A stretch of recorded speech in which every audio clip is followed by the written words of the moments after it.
Como pintor yo siempre he dicho que soy muy malo, siempre. O sea, como pintor, cero. Como genio, el único que existe en los tiempos presentes. Ahora, si me comparo con Velázquez, pues mi obra es un desastre. Si me comparo con los pintores contemporáneos, entonces soy el mejor. No porque sea bueno, sino porque los otros son terriblemente malos. En un sinfín de marea pinto cuadros sin reflejo. Medito en apnea para ver si me aconsejo. Pálidas señales me dicen que ya estoy viejo. Miles de puñales me hacen verlo desde lejos. Pinté 1000 cuadros sin ayuda del pincel. Me acerqué tanto al abismo que ya soy parte de él. Me camuflo en las caricias de 1000 noches en hotel. Y guardo cada sonrisa sonrojada fomatel. Los mismos cuadros en las mismas paredes son mismos abrazos diferentes los placeres. Hay pocos hombres que amen a mujeres y pocas flores rosas que marchitan porque quieren.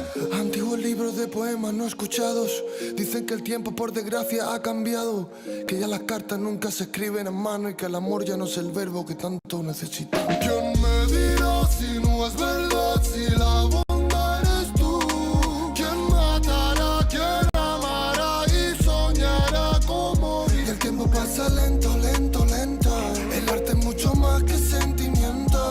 Todo lo llevamos dentro y a mar abierto. Verás que al fin todo es perfecto. ¿Quién me dirá si no es verdad, si la bondad eres tú? ¿Quién matará, quién amará y soñará como ir? Y el tiempo pasa lento, lento, lento. El arte es mucho más que sentimiento. Todo lo llevamos dentro y a mar abierto. Verás que al fin todo es perfecto. Y aunque dudemos de lo bello que es vivir, una boca muda tiene algo que decir. Una mano menos, algo nuevo que escribir. Vino a compartir, nunca para competir. Yo no soy Dios, ni mucho menos lo intento. Solo pido calma para que estés atento. Que cada palabra tiene más que un argumento. Y que cada lágrima te acerca mucho más a estar contenta. ¿Quién sabrá lo que me deparará al final? Las campanas que nos dicen quién se va. Sé que lamentas cada beso mal pagado. Lucha por siempre por quien tienes a tu lado. Sé que es difícil olvidarte del pasado. Siente que eres libre cuando estabas encerrado. ¿Quién me dirá si no es verdad, si la bondad eres tú? ¿Quién matará, quién amará y soñará como ir? Y el tiempo pasa lento, lento, lento. El arte es mucho más que sentimiento. Todo lo llevamos dentro y a mar abierto. Verás que al fin todo es perfecto. ¿Quién me dirá si no es verdad, si la bondad eres tú?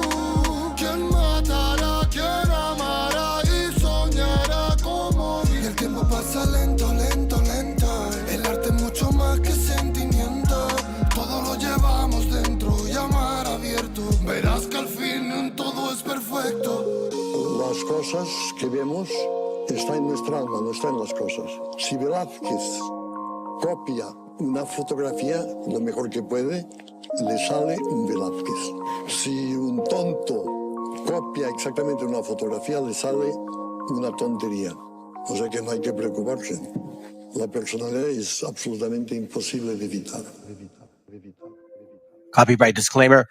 This content does not belong to Bible Chronicles or claim this intellectual property. The content provided today has and always will belong to the content owner.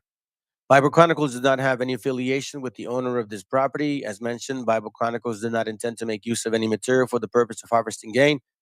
However, Title 17 of United States copyright law states material in use can only be done when it's for theological or general educational purposes, and thus Bible Chronicles believes that this principal material falls under fair use, which honors protection under Section 107 of the same U.S. copyright law. Isaiah chapter 58 and verse 1. Cry aloud, spare not, lift up thy voice like a trumpet, and show my people their transgressions, and the house of Jacob their sins.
Quiero pensar, pero no puedo, no. El ruido en la ciudad está consumiendo, wow. Quieren pensar sin ni siquiera estar al mando. Tanta publicidad subliminal te está matando. Les cuesta decidir por sí mismos cuál es su mando. Publican sonrisas con el corazón llorando. Quieren brillar, pero sin tener que valerse de tener sus ideas propias. Los veo a todos igual, solo son la réplica de la imitación de una triste copia. Obedece, la vida es un suspiro y envejeces. Te dejas distraer por estupideces y pierdes el eje. Te duele por dentro, entonces te creces, pero aceptas mucho menos de lo que mereces. ¿Y quién te ha dicho a ti que no puedes pensar sobre lo que decís, sobre cómo actuar? Lucha por ser feliz sin a nadie dañar y solo así podrás brillar. ¿Y quién te ha dicho a ti que no puedes pensar sobre lo que decís, sobre cómo actuar? Lucha por ser feliz sin a nadie dañar y solo así podrás brillar. Conserva tu juicio y tu intuición, más activos que el que lucha por lo suyo y no se rinde. Yo ya sé bien cuál es mi misión, y es contarte que el mal por su propio pie pronto se extingue. No caigas bajo su control, pues por la televisión es normal que mal lo pinten. Tú mantente firme en conexión con la fuente de creación, vivirás siempre de fin de. Dios abre los ojos, dime lo que ves. A tus propios hijos matándose por billetes. Niños mueren cada 2 por 3. Pa' unos es bendición, con otros por su causa pequen. Y yo que intento ser un ser crístico, voy bendiciendo hasta los diablos. Piensan que es cierto el mensaje típico. Dicen que invento lo del engaño, y mientras lucho contra mis errores, demonios escucho, me ofrecen soluciones, pero sé que hay un ángel que quiere que mejore. Me dice haz un trabajo interno antes de que lo ignores, antes que otra vez llores y se llenen los mares de pena y de dolores, ya que en mi mente no caben. La paz no va en un sobre, somos algo importante. Nunca te revelaste y por eso no lo sabes. ¿Y quién te ha dicho a ti que no puedes pensar sobre lo que decís, sobre cómo actuar?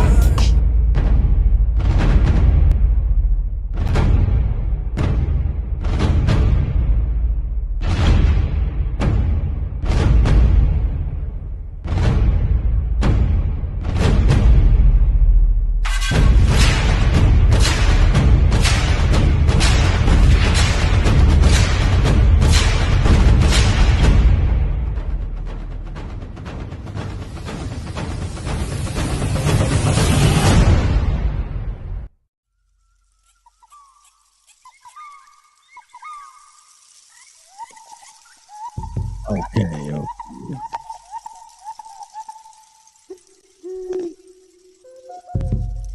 Hey, those are some good scriptures, bro.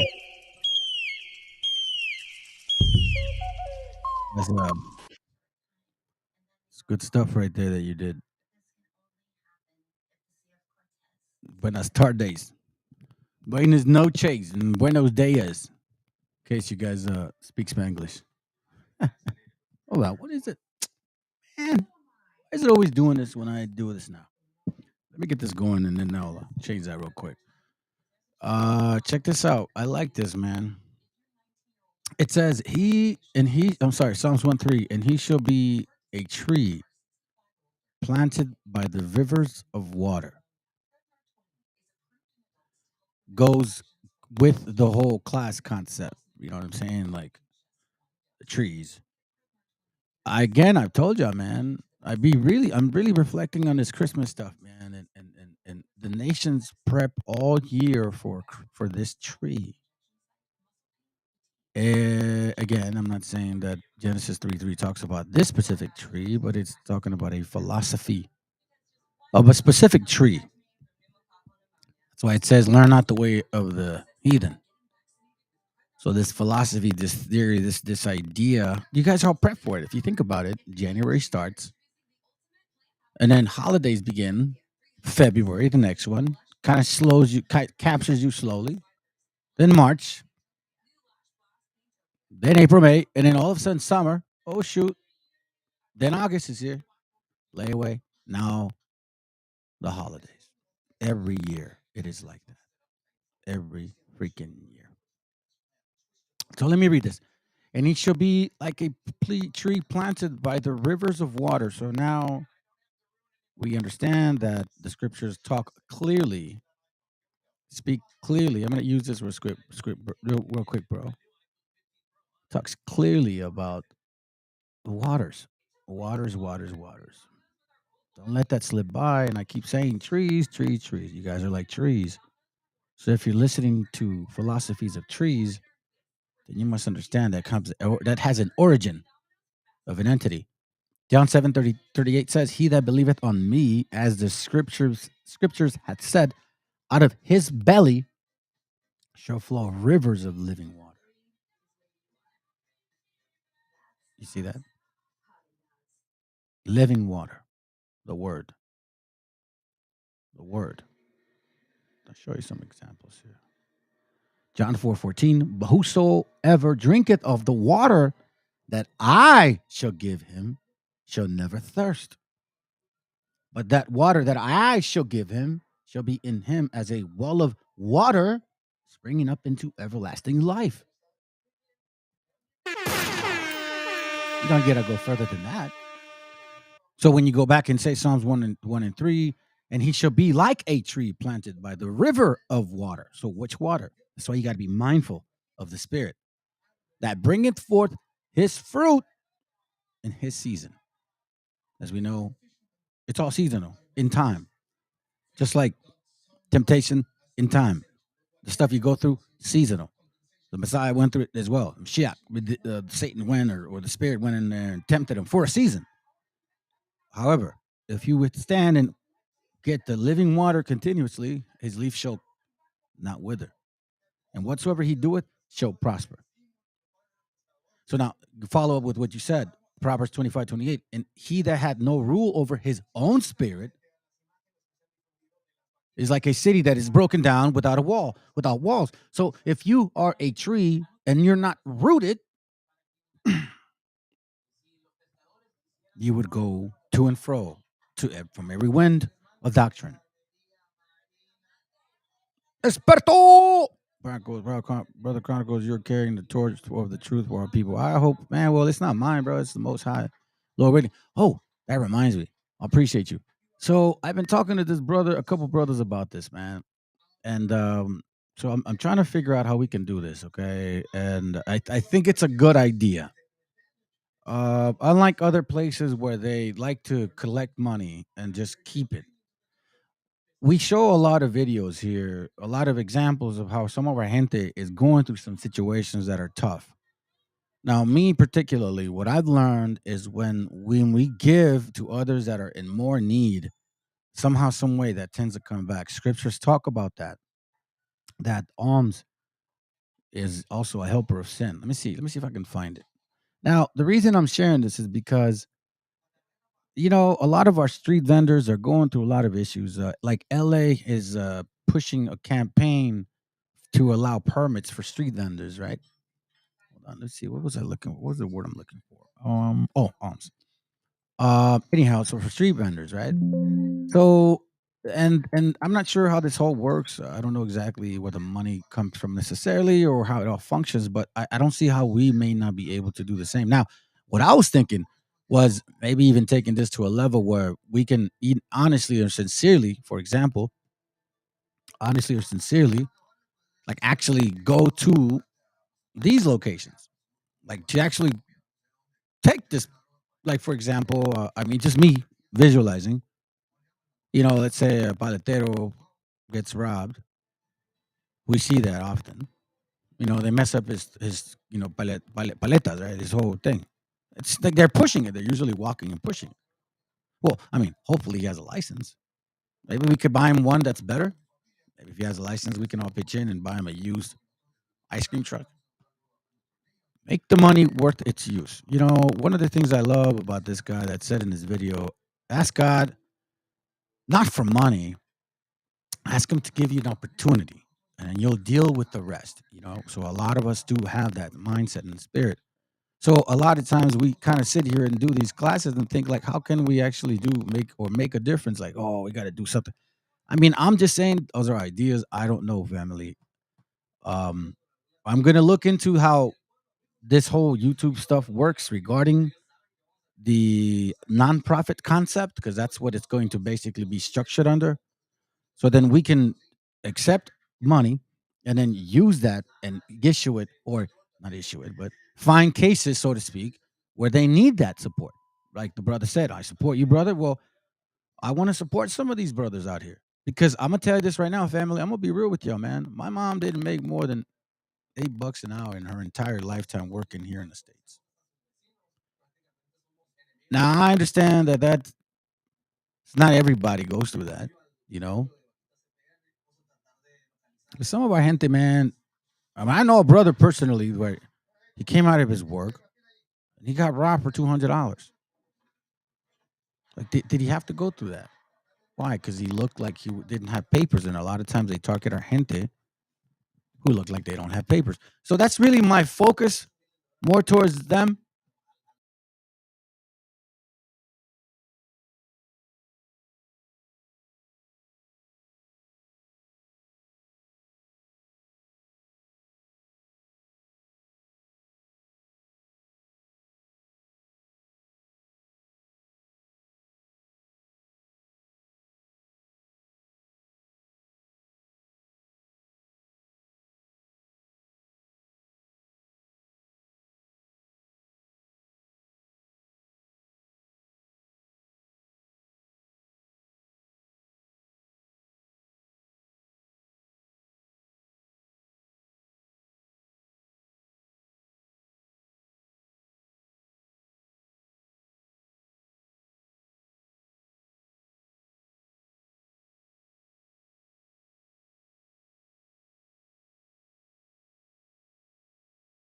There it goes right there. I don't know what point you guys didn't hear, but let's read this real quick. Proverbs 3:14. For the merchandise of it is better than the merchandise of silver, and gains thereof than fine gold. I see what you're saying. It is true. It is true. That's true. Very true. So that's why I'm bringing this out to let you guys know where my thought process is going. This is more important than anything. Thank you. Right? Now, a brother said it one time, like we were talking about this today, and he said, yeah, then maybe what you could do is you'd be like, hey, and by the way, bro, you know who the Canaanites are? So this is a probably a good avenue, but I know that things can get out of hand at times if the people that are involved are not sincere. So I am being very sincere with y'all about what I'm brainstorming. I just see a lot of these cases, and quite frankly, family, hey man, I ain't gonna lie, it kind of happened to me, man, you know, and it's like some of our, I mean, we can go to court, like I'm just gonna tell you, all right, to be real with y'all real quick. I paid for some services.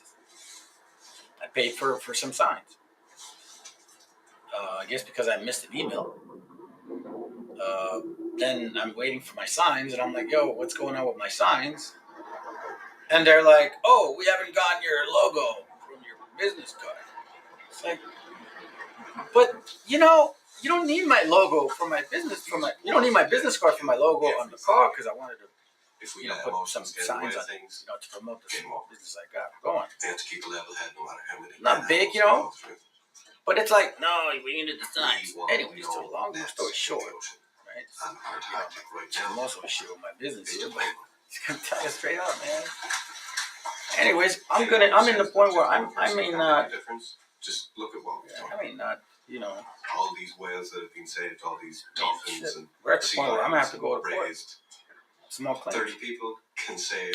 It got really simple after that. I mean, it's stupid. It wasn't even a big deal. It's really dumb. Like if I actually showed it, and I don't want to do it for whatever reason. In case I'm not suing.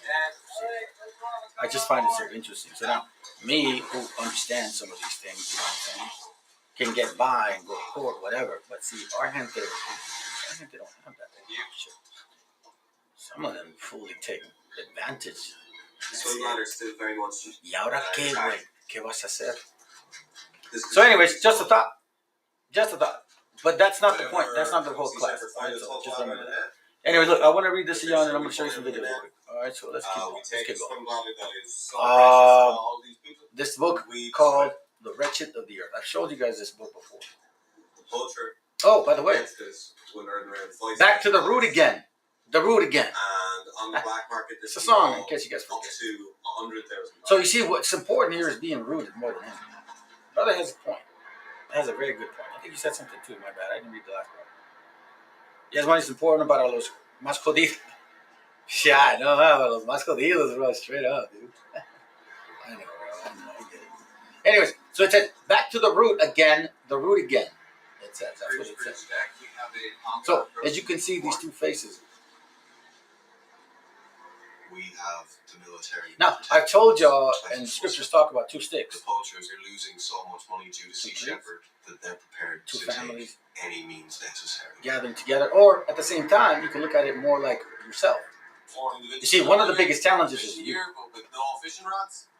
Because at the end of the day, that's how it all ended. Because of us. To get it in. Now, this book here, in case you guys unavailable. Okay, well, let's see. Maybe I'm in the right page. Page 38. Oh, yeah, good. I'm on page 38, so I shouldn't lose it. Let me see where it started. I was reading this a while ago. I just went back to some notes.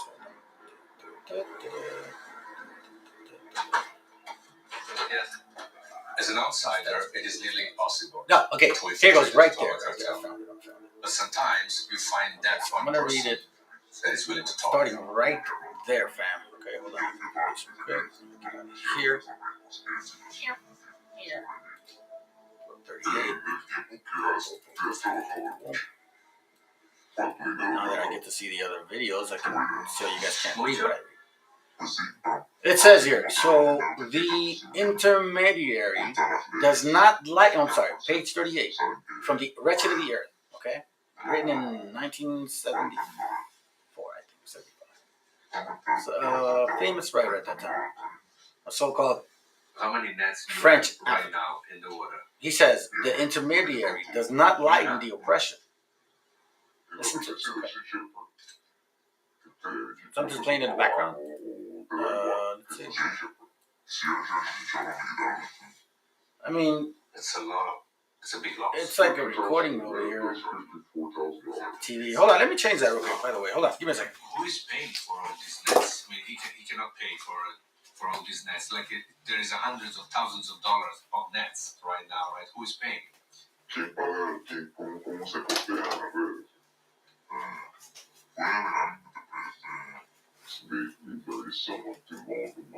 So it's still a loan. So I give you. Okay. So I'm curious now if you lose 56.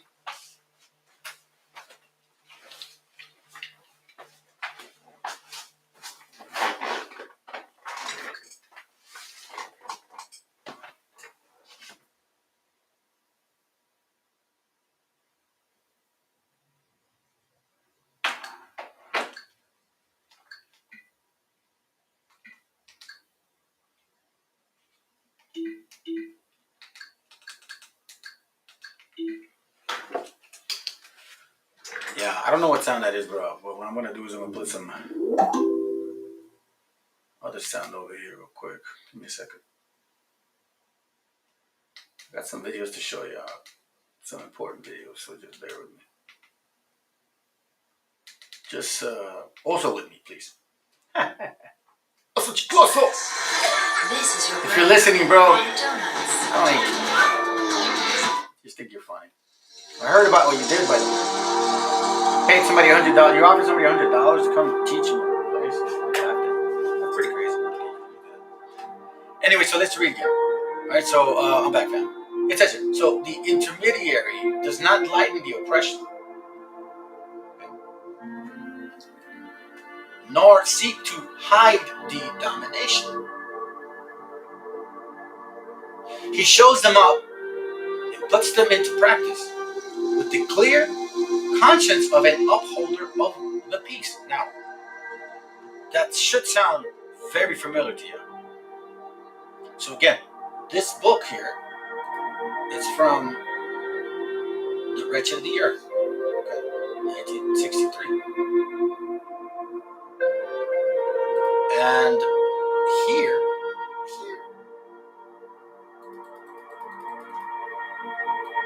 he gives you a very clear description of the mentality that they have towards you, or the foreign has towards you.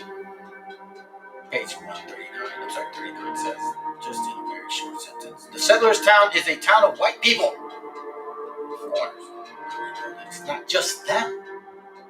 So these people, which they use through peace, meaning democratic solutions, or democratic meaning political solutions, the intermediary does not lighten the oppression.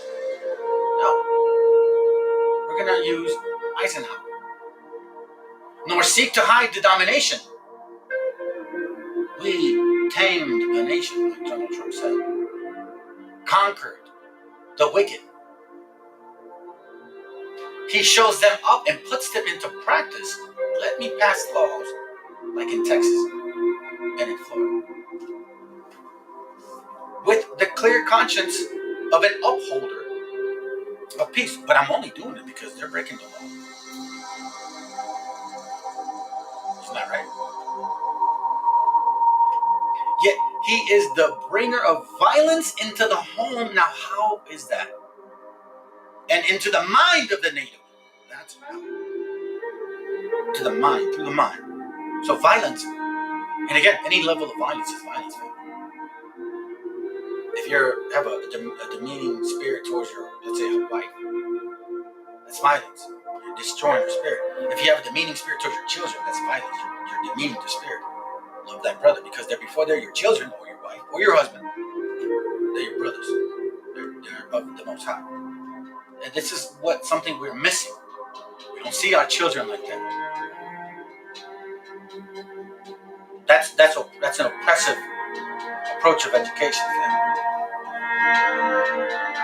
Because if you reprimand your child with the intent of them being a strong man, then you're not going to demean them. You're going to teach them.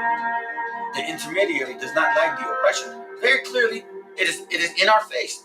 We are illegals still to this very day. Now, if you drive in Texas now, you do know that they will arrest you if you look like me. Or they'll pull you over. And then they'll ask you for your papers. They got the right to do that now. Now, if I have a cousin of mine, and he happens to be with me, I don't know how the law works. He'll get arrested. And maybe if if it's Florida, then I'll get arrested. And I'll do some time. Yeah. That's how it is now. Nor seek to hide the domination. They're not hiding it. Blatantly saying Eisenhower. We're going to go back to Eisenhower. What is it? Vivek Salami? He said, I'm going to deport everybody, every illegal, within 12 to 15 months. Again, nor seek to hide the domination. He shows them up and puts them into practice. Now, he says this with a clear conscience. You see?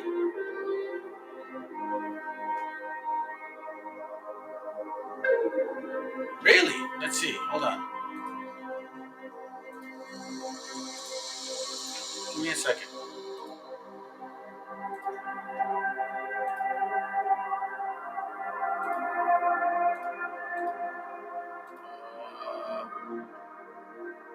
That's weird. Let me see if I can, let me try to do something, all right? Give me a second.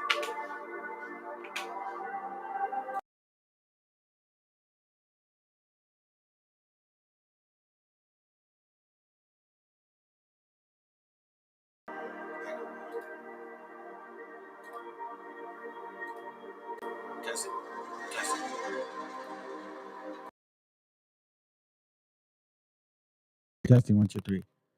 Ah, thank you, bro. Appreciate you, man. Thank you so much. I know why. The camera, and I did it last time. Thank you, bro, for at least helping me out here. Thank you. They did it last time. The camera picks up sound too. Thank you, bro. Appreciate it. Thank you. Thank you so much. Thank you, man. Thank you. It sucks that you guys might have dealt with it. That's about a 30 minutes of shit. Hopefully not. Anyhow, let me read it again. The book here we have is called The Wretched of the Earth by France Fanon, a French African. He writes in his book on page 38.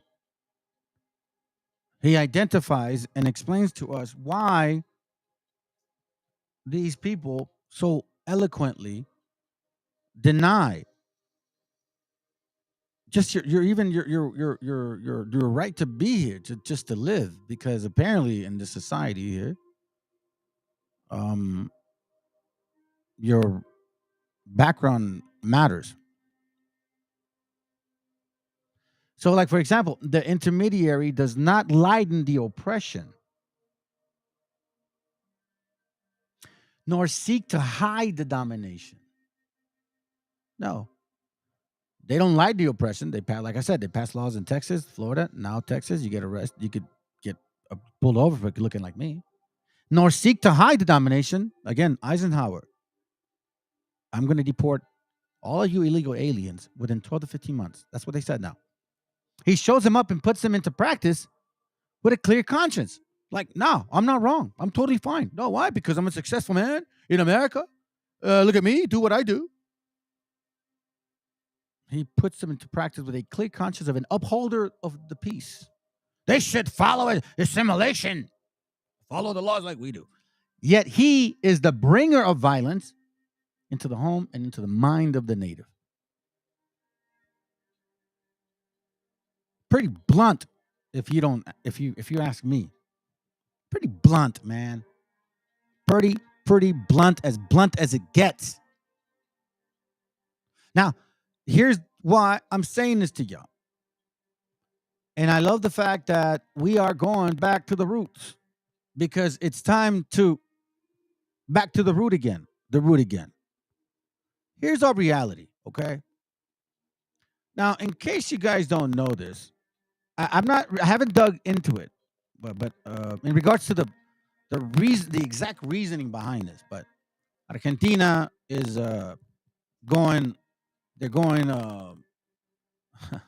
USA dollar, right? That's what they say. Now, that's what they say. They owe a lot of money to China. But I wonder, where does the Monroe Doctrine fall into this whole thing? Because I think the Monroe Doctrine is still in effect. You see, the Monroe Doctrine means also that if you are in the continent of America and you owe money to a foreign country, America, USA, can then intervene. They did it in many other countries in Latin America. So I wonder why now Argentina wants to go dollar. They owe 100 million to China. Anyway, just saying, okay? Now, as we know, in 1848, 1850, 1860, matter of fact, even in 1763, well, I should say it first. We know that in 1763, when Florida then became part of America, several Africans that had helped conquer that land went to Cuba. Okay? Just telling you, which is why maybe some of you are wondering why that other guy from the Proud Boys is Cuban, but he looks so-called black or half black or whatever, right? Well, maybe that's your answer. Now, in 1840-something, 46 through 1860, we also had a flood of Mayas being sent over to Cuba. And the Ladinos were doing this in secret, which Ladinos also are Jewish or Sephardics, people in power at that time. So let's connect those two together and listen to this now. Okay? So now, in one end, you're like, wait a minute, but he's really brown. Why is he like that? And then at the other end, like, oh, I can see why these guys are like that, but why Cuban bees, though? Why Cuban bees? I'm going to show you why Cuban bees. Let's listen in. Remember, it's time to get rooted, family, because you're going in for a long, nice little ride, and you better hold on tight that your tree does not get blown away, because you're about to get tested. Did you see the video of conservative Cuban-American politician Maria Salazar wrongfully praising Argentina as having only one culture, only one religion, and only one race? Y tiene una sola cultura, una sola religión y una sola raza. Y tiene una sola cultura, una sola religión y una sola raza. Completamente homogéneo. For context, when she said one race, she means Europeans. First off, even though it is true that 33% of Argentina is fully European, roughly 66% or 2 out of every 3 Argentinians are what is known as mestizos, meaning of mixed Native American and European ancestry. Secondly, almost 40% of the population is either non-religious or follows other faiths. Lastly, Argentina is a mix of many cultures from around the world, so to assume that it is only one culture is completely false. It's always these conservative Cubans that try so hard to act like Anglos, but at the end of the day, they will never be anything more than subservient lapdogs to their Republican masters.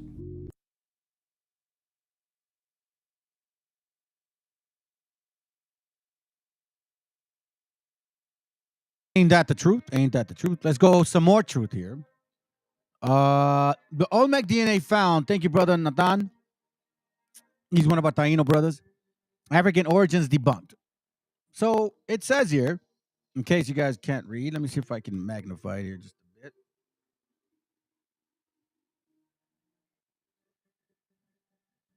That's good. Try to read as much as I can, okay? It says here, the Olmec civilization is a fascinating ancient culture that has captured the interest of scholars and archaeologists for many years. You guys understand that? That's not new. The term Olmec was coined by scholars and derived from Nahuatl, Aztec word Omecatl, meaning inhabitant of rubber country. This name was given because of the abundance of rubber production in the area where many Olmec artifacts had been discovered. The Olmec civilization had several points. I'm sorry, several important. I'm just checking to see, make sure it sounds good. Several important centers of activity, with San Lorenzo and La Venta being the most significant. Okay, you guys can continue to hear. I'm gonna give you guys a link.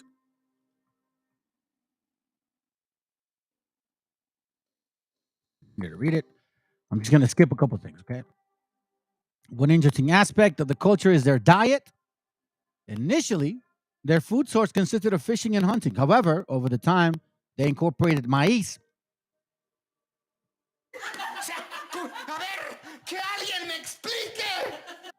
Wobbles, why'd you stop eating maize? We could have taken that from you. Come on, man. You show pictures of us used to being so tall, all dressed like jaguars, tying us little paisitas up. And you saying we took your maize? Anyways, this is debunking you. It says, and other crops into their foodstuff. Additionally, the Olmecs are known for their creation of massive monuments, such as colossal stone heads, thrones, stela, and statues. He's talking about the ceremonial stuff. And let's see, I don't want to skip too much too fast. Declining the culture of the Maya, Zapoteca. Okay, just again, it's just kind of trying to get to the point. Now, here we go. In recent years, the discovery of Olmec DNA has provided new insight into the origins of this ancient civilization. Renowned researcher Annie Marie Cipher and her collaborators conducted mitochondrial DNA studies on human remains found in Olmec tombs in southern Veracruz. This groundbreaking research challenges a long-standing theory of the Olmecs had African origin.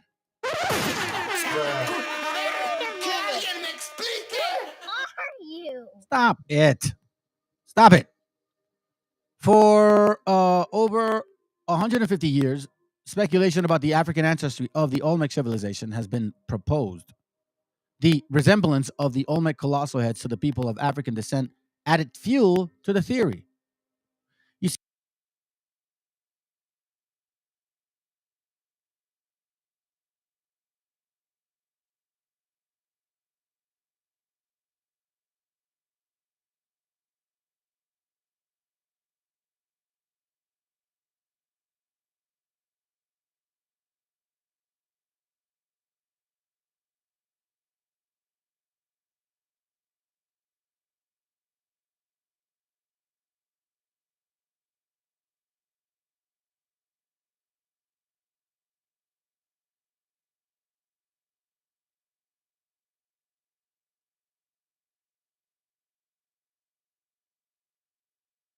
Testing 1, 2, 3. That's crazy, bro. It's like doing it.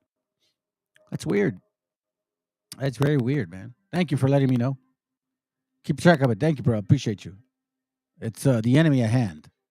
So it says here the mitochondrial DNA studies show that the Olmecs belong to one of the most abundant haplogroups among the founding indigenous population of America. If the Olmecs had African genetic material, it would have been reflected in their mitochondrial DNA, especially in the L haplogroup. However, this haplogroup was not present in the Olmec burial or in later Mesoamerican population. This finding refutes, I repeat,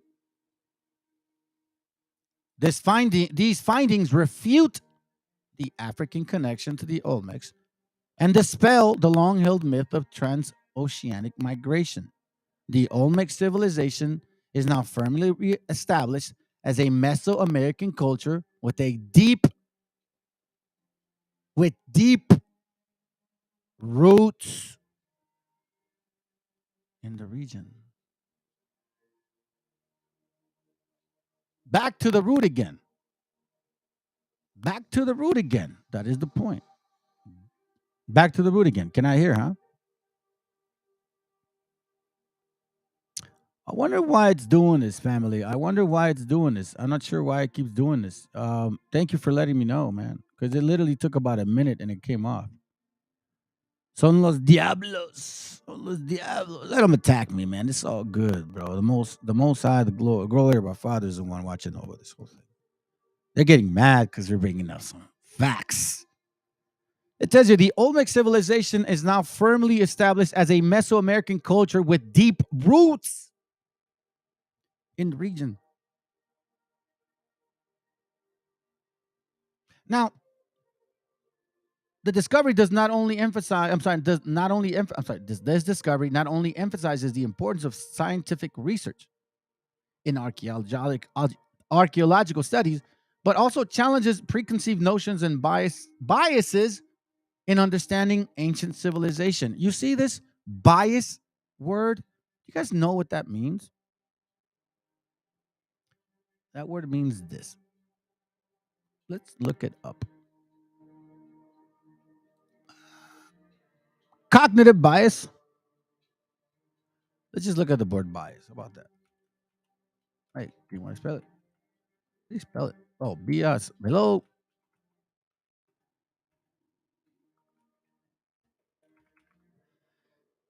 It means prejudice over, in favor of, or against one thing. Pretty simple to understand. So we find them to be biased in understanding ancient civilizations. Funny as it may, check this out. I'm going to skip all this real quick. These artifacts not only shed light on their daily life and practice, but also debunk the prevailing theory of African origins. See, we have to go back to our roots, and that's why I keep telling you, brothers and sisters, don't let these heathens teach y'all shit. At all. At all. At all. Hold on. Here goes the sound. Okay, the sound came back and forth. Is it coming back and forth? Is that the case? You guys can hear me. Anyways, so far so good. Let's see. One of the Olmec masks looks like Isaac Cruz, the pit bull. Literally looks like it was made after him. Yeah, that's right. The little square head. Folios, man. They don't even know. But anyway, look, check this out. I want to show you the scripture here real quick. You guys can see how important y'all are. Now, the question also is, so if that's the case, okay, fine. We're so great. God picked us. I'm sure some of y'all are probably thinking that. 2nd Ezra 6:59, and if the world now be made for our sakes, remember, the Apocrypha was taken out of the Bible, which means most of these books right here, okay? Ezra's 1, 2, Tobit, Judith, Maccabees 1, 2, 3, 4 is I'll explain that later. Then it's Prayers of Manasseh, Wisdom of Solomon, Sirach, or Ecclesiasticus, Baruch. I believe there's still one thing called Letters of Azariah, if I'm not mistaken. Prayers of Azariah. No, Letters to Azariah or the Three Birds, something to that effect. So they took this out. I think the Protestants did it, if I'm not mistaken, like in the 1600s. Let's read this again. If the world now be made for our sakes, why do we not possess an inheritance with the world? Now, if you guys understand inheritance, meaning your actual true heritage, it also belongs to land, but most important, wisdom. How long shall this endure? Why is he asking this? Because in verse 6 it says, 2nd Ezra 6:56, as for the other people, hold on, let me go back. Verse 54. And after these, Adam also, whom thou madest Lord of all thy creatures, of him come we all, and the people whom thou hast chosen. All this have I spoken before thee, O Lord, because thou madest the world for our sakes. As for the other people, which also come of Adam, thou hast said that they are nothing. I'm sure some of y'all have never heard that God could actually do that and say that. Thou hast said that they are nothing. So when Christians say God loves everybody, then what does this mean? Can't explain it, can you? But be like unto spittle. Damn, he's calling them spit. And has likened the abundance of them unto a drop that falleth from a vessel. So, you know those drops? That's how much the other nations mean to him. But he continues. And now, O Lord, behold, this heathen, meaning this group of people, which have ever been reputed as nothing, have begun to lord over us and devour us. He continues with the thought, but we, thy people, whom thou hast called thy firstborn, thy only begotten, and thy fervent lover, are given into their hands. Which is why he says, if the world now be made for our sakes, why do we not possess an inheritance in this with the world? How long shall this endure? How long? Right? How long is this going to happen? Continue to happen? I'm sure a lot of you guys are asking. So, okay, so we're so great. Why the hell is this going on? I'll show you why, family. I was talking to a brother about this, and that's why the Meshiach, when he came, he didn't come to get rid of your sins. Don't be fools. Not at all.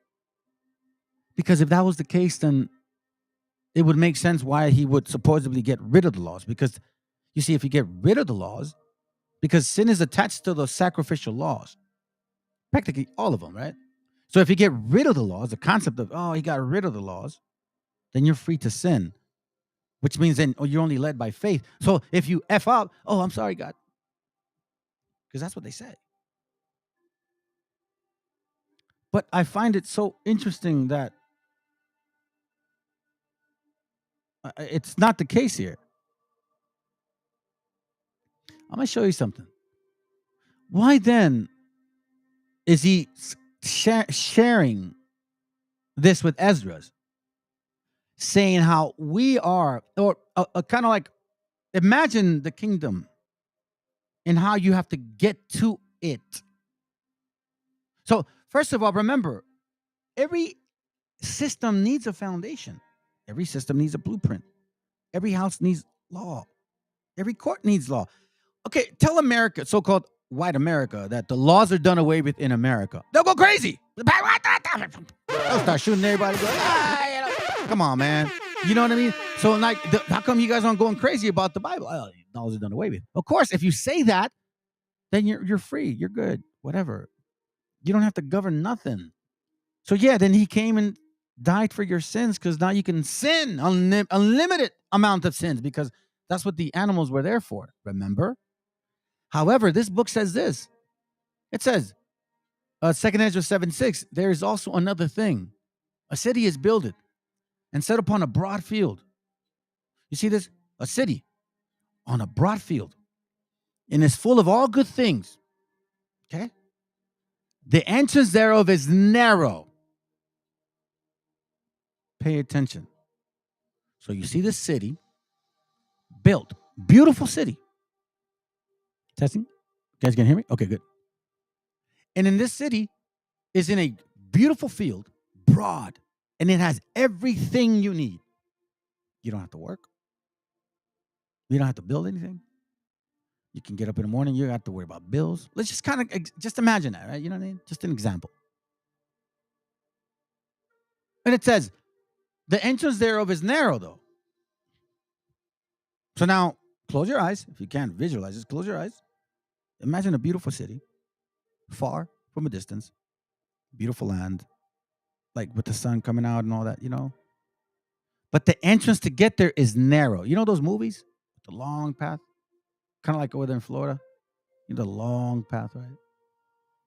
And it's set in a dangerous place to fall. Whoa, hold on a second. Hold on, wait. You guys ever seen Shrek? Like, you know, when he goes to the dungeon, right? And then Donkey's with him, and they have to cross the bridge. So imagine that. And it's set in a dangerous place to fall, like as if there were a fire on the right hand and on the left, a deep water. So now this beautiful, magnificent city, far, you know, kind of distant, and only way to get there is through a narrow path. Have you guys ever seen The Golden Child? It's an old school movie, right? Eddie Murphy's in it. So in order for him to get the sword, he has to like jump into these pieces of like these poles. So it's a very narrow entrance, so to speak. So if you fall, you're gonna get burned or drown. Now it says on the left a deep water. Now I don't know if you guys have ever seen deep water, but it's scary, family. Being in deep water, in the middle of deep water. If you've never been in the middle of deep water, you guys have no idea what it means, what it feels like. I know whales can't eat you, but imagine that. Anyways, it says, and only one path between them both.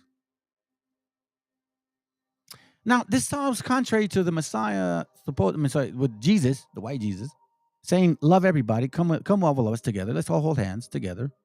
We're all going to go into the kingdom together. Don't worry about it. You're good. I died for you. I died for you. You're good. And only one path between them both, even between the fire and the water, so small that there could be but one man go there at once, and woman. So it sounds here to me that this path, hey, shalom, bro. Good to have you here. Hey, shalom, Julio, also my bad, and Juan as well. Thank you for your help too. This and I'll call you later, bro. I did call you back, by the way, Julio. Anyways, it says, and only one path between them both, even between the fire and the water, so small that there could be no man go there at once. So now, here he summarizes the point as to what he's wanting for us to understand. If this city, which I showed y'all, visualize it from a distance, beautiful, gorgeous, has everything you want. If this city now were given unto a man for an inheritance, if he never showed past the danger set before, how shall he receive this inheritance? So repentance and endure to the end. Exactly the point. So if you are not governing your spirit, working on your mind, keeping these damn demons away from you, like what I said yesterday, tattooing the inside of your mind with the scriptures. So when these demons go into your house, kind of like the movies, you know, they like to tat all the walls up and, you know, spray them names and crazy shit.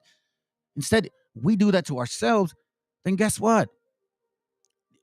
If you haven't put yourself through that fire, man, how are you going to earn this inheritance? So it goes back to that, the laws, don't worry, you know, you're good to go. No, that's not the case, family. So why does this happen to us? I don't understand this whole thing, because this is the condition of the battle. I'll show you this real quick. Yeah, this was verse 57. Thank you. I almost forgot that it was in the same chapter. Check this out. Then it says here, I'll just get to the point here. 2 Ezra 7:57, it says, then answered he me and said, this is the condition of the battle, which man that is born upon the earth shall fight. That if he be overcome, meaning if you don't repent and endure, he shall suffer as thou hast said. But if he get the victory, he shall receive the thing that I say. Now, as I said to y'all before, Paul talked about it the entire time. He understood now, I got a flesh and I got a spirit. And I got a mind that I got to govern. Because if I don't govern it, then it's going to allow the flesh to attack my spirit. This is Wisdom of Solomon, chapter 9, verse 14. For the thoughts of mortal men are miserable. Watch that, okay? So let me say that again. For the thoughts of mortal men are miserable. Now think about this, family. I'm not trying to get all crazy with y'all, but if you close your eyes, you lay down, and you really just focus on you don't just focus on you, for example, for lack of better words, you won't feel your entire body. So it says here, for the thoughts of mortal men are miserable. That's how powerful they are. And our devices are but uncertain. So watch what he says. For the corruptible body presseth down the soul. So listen to this. So first he says, the thoughts of mortal men are miserable.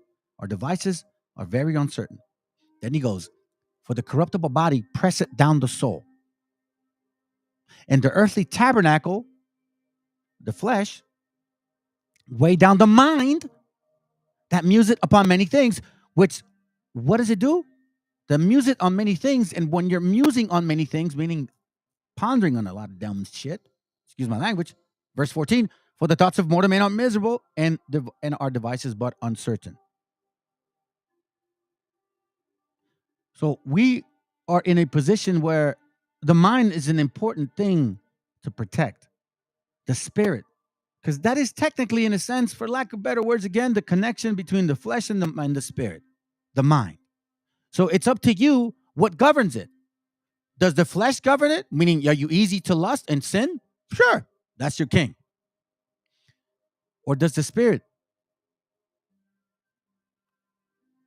The question is, which one do you allow to govern more? Because we know that here in Sirach, once again, it says, Sirach 23, O Lord, Father and Governor of all my whole life. Watch this, my whole life, okay? Because we're a spirit family before the flesh. Lead me not to their counsel and lead me not fall by them. Now, let me read that again. Lead me not to their counsels and let me not fall by them. What is that, people? No. Who will set scourges over my thoughts?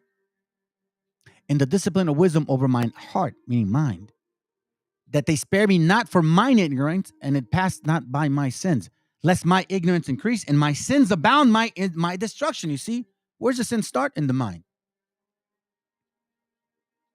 So if you don't start understanding that it's all really about guarding your mind, that's what Paul said right here. Romans 7:12, he said, wherefore the law is holy, the commandments are holy and just and good. Verse 14, for we know that the law is spiritual, but I am carnal, sold under sin. So here he says, I understand something spiritual about me, but I also understand this weird stuff about me right here. Right here. This is the scary part right here. This scary carnal part right here. This is the one that I think all of us as men can deal with, man. Let me see this real quick, bro. 1 Peter 1:2. Elect according to the foreknowledge of God the Father, to sanctification of the Spirit, unto obedience and sprinkling of the blood of Jesus, grace unto you and peace be more.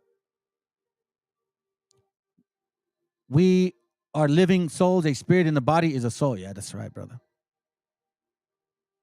And that word elect, according to the foreknowledge of God. So that means that he knew you. This is like for brothers here listening. That means that if you're understanding these words here, he knew you. Which is why for we know the law is spiritual, but I am carnal, sold under sin. So here he says, now I know something about this, but I know that I'm also here in this world. Now, how can I confirm that? How can I confirm that this is what Paul is talking about? I'll show you how. John 6:63.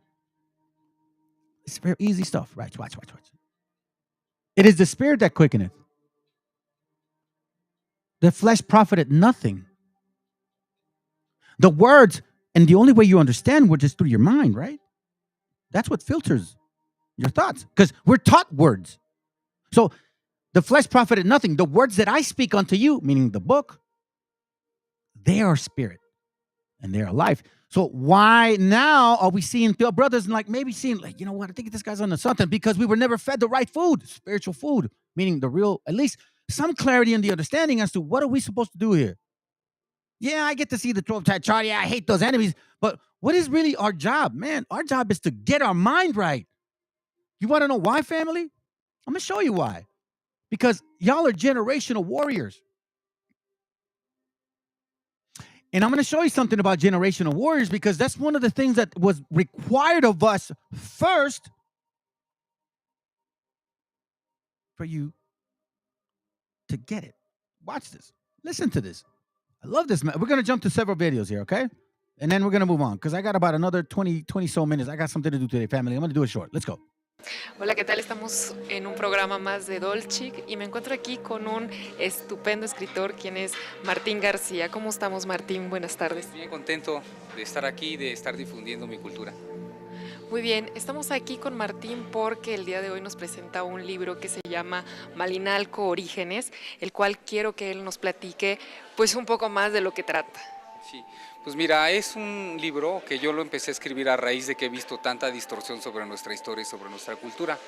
Y el detonante fue cuando vi esta famosa película Apocalipto, donde se muestra a los mexicanos y a la cultura maya en especial como algo primitivo. Y realmente es todo lo contrario, ¿no? Yo fehacientemente lo he comprobado y lo puedo mostrar, que las culturas mexicanas en su tiempo rebasaron a todos sus contemporáneos. That's fire right there, family. Listen, I'm going to tell you something. ¡Viva México, cabrones! You got to speak with authority. You got to speak with authority. This brother said here, I can prove it, that we're much better than what them damn stupid movies showed us. I'm going to prove it. Watch. Listen to this. Now, he don't have to speak like I speak. We don't have our styles. Some of them, some brothers speak calmly, but stern. We don't got to speak the same way. But it's the spirit that quickeneth, and it's the spirit that bears witness.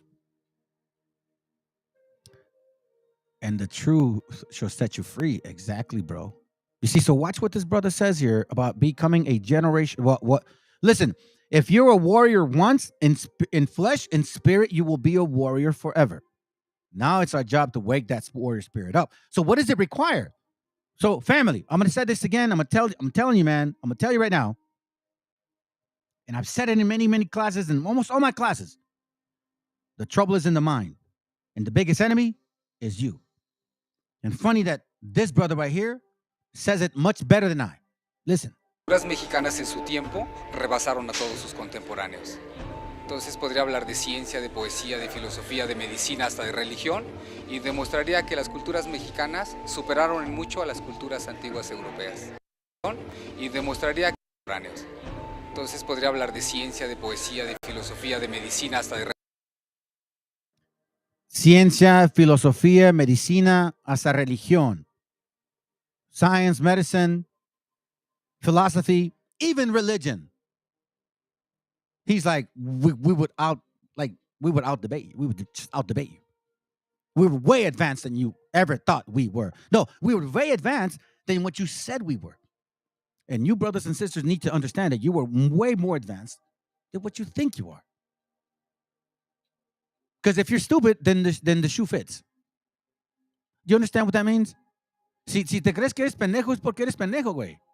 O sea, tienes que cambiar esa mentalidad, cabrón. You know, that shit gotta go, man. Ya estuvo con eso. No más, hermanos. You are built from a beautiful lineage, not to put your foot over people, to show them how to be people. The wisdom was given to us. Let's go. Religión, y demostraría que las culturas mexicanas superaron en mucho a las culturas antiguas europeas. Okay, me estabas platicando hace un momento que son tus orígenes, ¿no? De parte de Malinalco. Platícanos un poquito más. ¿Qué es Malinalco para ti? Mira, Malinalco es un lugar interesantísimo. Primero porque en Malinalco está el único templo monolítico, es decir, tallado en la montaña, que es considerado hasta ahora el único en todo el continente americano. Y en ese lugar se consagraban los mejores guerreros de México.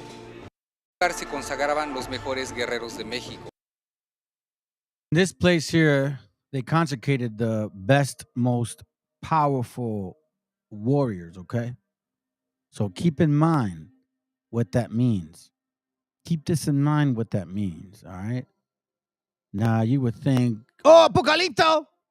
Like those kind of powerful warriors, huh? Those kind of guys. No, dummies. No. You see, I love how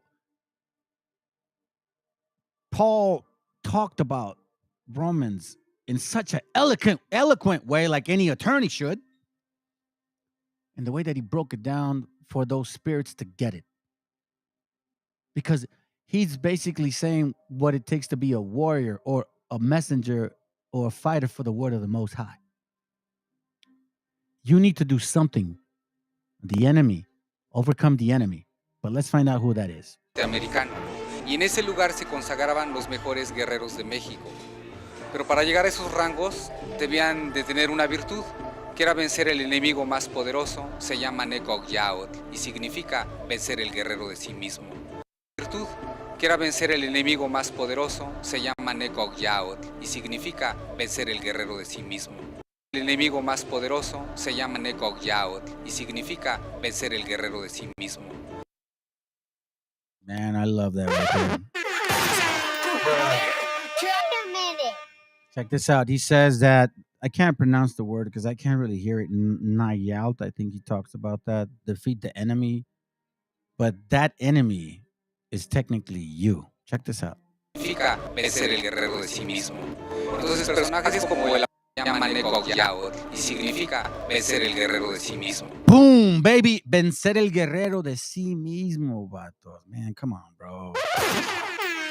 So I was talking to my wife about this, and she's like, well, how could you determine? I go, think about this. If you know somebody, you could tell when somebody's governing their spirit, that they know who they are, know thyself, so to speak, right? They'll walk with prudence. They'll speak a certain way, and they'll fight in a certain way. Because when you know who you are, fam, ain't nothing moving you. That's why those books I was showing you yesterday, about how, when our warriors, when they planted their foot down, bro, a whole unit couldn't knock them down. So here it talks about the wisdom of becoming a warrior. It's like before you knew how to fight, you had to fight you first. You know what I'm saying? Sorry, man, I wasn't ignoring you. I just wanted to go to the dot here real quick. They made us look like savages, but we're the most hardworking, intelligent people in the world. That's for sure. To this very day. We got the knowledge from Yah, our creator. Very true. And we have it in our spirit. It shows it. Warriors of Yah. Yeah, that movie, bro. I remember when I first saw it, I didn't know any better. They made a movie about us. That's how crumbly it was, bro. Like crumbs and shit. Yeah, that's powerful stuff, bro, right there. That's powerful stuff right there. Because if you think about what he's talking about, in order for you to be a warrior of here, by the way, this land here, esto se llama, ¿cómo se llama esta madre, güey? Sorry, no le digo madre, discúlpeme. Se llama Malinalco. Malinalco. A ver, déjame ver, Espérame, güey. Malinalco. So Malinalco, as you can see, it's where they have this right here.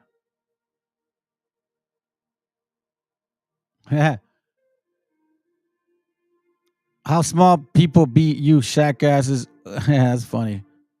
Juan Carlos Juarez. Oh, I think I know who this guy is. It's that dude that thinks he's Portuguese. If you're not him, man, my bad, bro. We got three enemies in the flesh, the world, and yeah, bro. Well, that's why the scriptures mention about the helmet of salvation and gird up your loins. You know what I'm saying? Gird up your loins, meaning study, and have the helmet of salvation, meaning always like remember them. That's why I kind of give you that example, tattoo the inside of your brain and of your mind, you know what I mean? So you can see the scriptures like that in the sense. You know what I mean? All these indigenous people are liars. Yeah, this guy thinks he's Portuguese and Spanish and shit. I know who he is. He likes to change his Facebook picture. You're a sad case, bro. You're a sad case. Anyways, if it's you, if it's not you, Juan, then my bad. But I think it's you because you sound like that guy. So this is Malinalco. Okay, this is what he's talking about. It's a very historic place. I wasn't aware of it, family. I know I'm almost 50. I never knew of this place. I never knew of this place. So let's listen in real quick again, okay? Because this is very interesting. This is very powerful, and I want it to stick. All right, let's go. Hola, ¿qué tal? Estamos en un programa más de Dolchic y me encuentro aquí con un estupendo escritor, quien es Martín García. ¿Cómo estamos, Martín? Buenas tardes. Bien contento de estar aquí, de estar difundiendo mi cultura. Muy bien, estamos aquí con Martín porque el día de hoy nos presenta un libro que se llama Malinalco Orígenes, el cual quiero que él nos platique pues un poco más de lo que trata. Sí, pues mira, es un libro que yo lo empecé a escribir a raíz de que he visto tanta distorsión sobre nuestra historia y sobre nuestra cultura. Y el detonante fue cuando vi esta famosa película Apocalipto, donde se muestra a los mexicanos y a la cultura maya en especial como algo primitivo. Y realmente es todo lo contrario, ¿no? Yo fehacientemente lo he comprobado y lo puedo mostrar, que las culturas mexicanas en su tiempo rebasaron a todos sus contemporáneos. Entonces podría hablar de ciencia, de poesía, de filosofía, de medicina, hasta de religión, y demostraría que las culturas mexicanas superaron en mucho a las culturas antiguas europeas. Okay, me estabas platicando hace un momento que son tus orígenes, ¿no? De parte de Malinalco. Platícanos un poquito más. ¿Qué es Malinalco para ti? Mira, Malinalco es un lugar interesantísimo, primero porque en Malinalco está el único templo monolítico, es decir, tallado en la montaña, que es considerado hasta ahora el único en todo el continente americano. Y en ese lugar se consagraban los mejores guerreros de México. Pero para llegar a esos rangos debían de tener una virtud, que era vencer el enemigo más poderoso. Se llama Necocyaotl y significa vencer el guerrero de sí mismo. Entonces personajes como el abuelo Cuauhtémoc fueron consagrados en Malinalco. Entonces hay una relación bien estrecha con México Tenochtitlan y con lo que se ha conocido como la Triple Alianza, es decir, es la misma familia. Sí. ¿Y dónde vamos a poder encontrar este libro? Pues mira, este libro va a estar a la venta en parte aquí en este lugar en Casalam. Está a la venta en la oficina de turismo de Malinalco. His name is Martin Garcia. Okay, so check him out.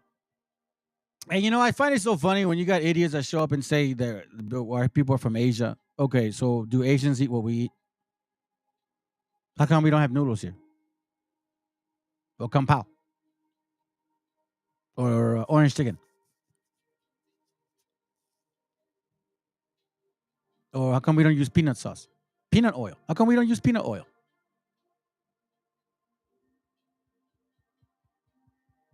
How come we don't steam our rice like they do? How come our clothing is different? Juan, Mr. Curly Hair. Wait, because you got curly hair, you think you're like a bunch of like you're. So let me guess, because you curly hair, you think you're Portuguese? Many words. What? Many words? You must be dumb. Do you know that words can be also imprinted on somebody's mind if I force you? Like I could steal your ass and force you to speak a dumb language, and because of that, you're gonna say, I can go around and say you're something else.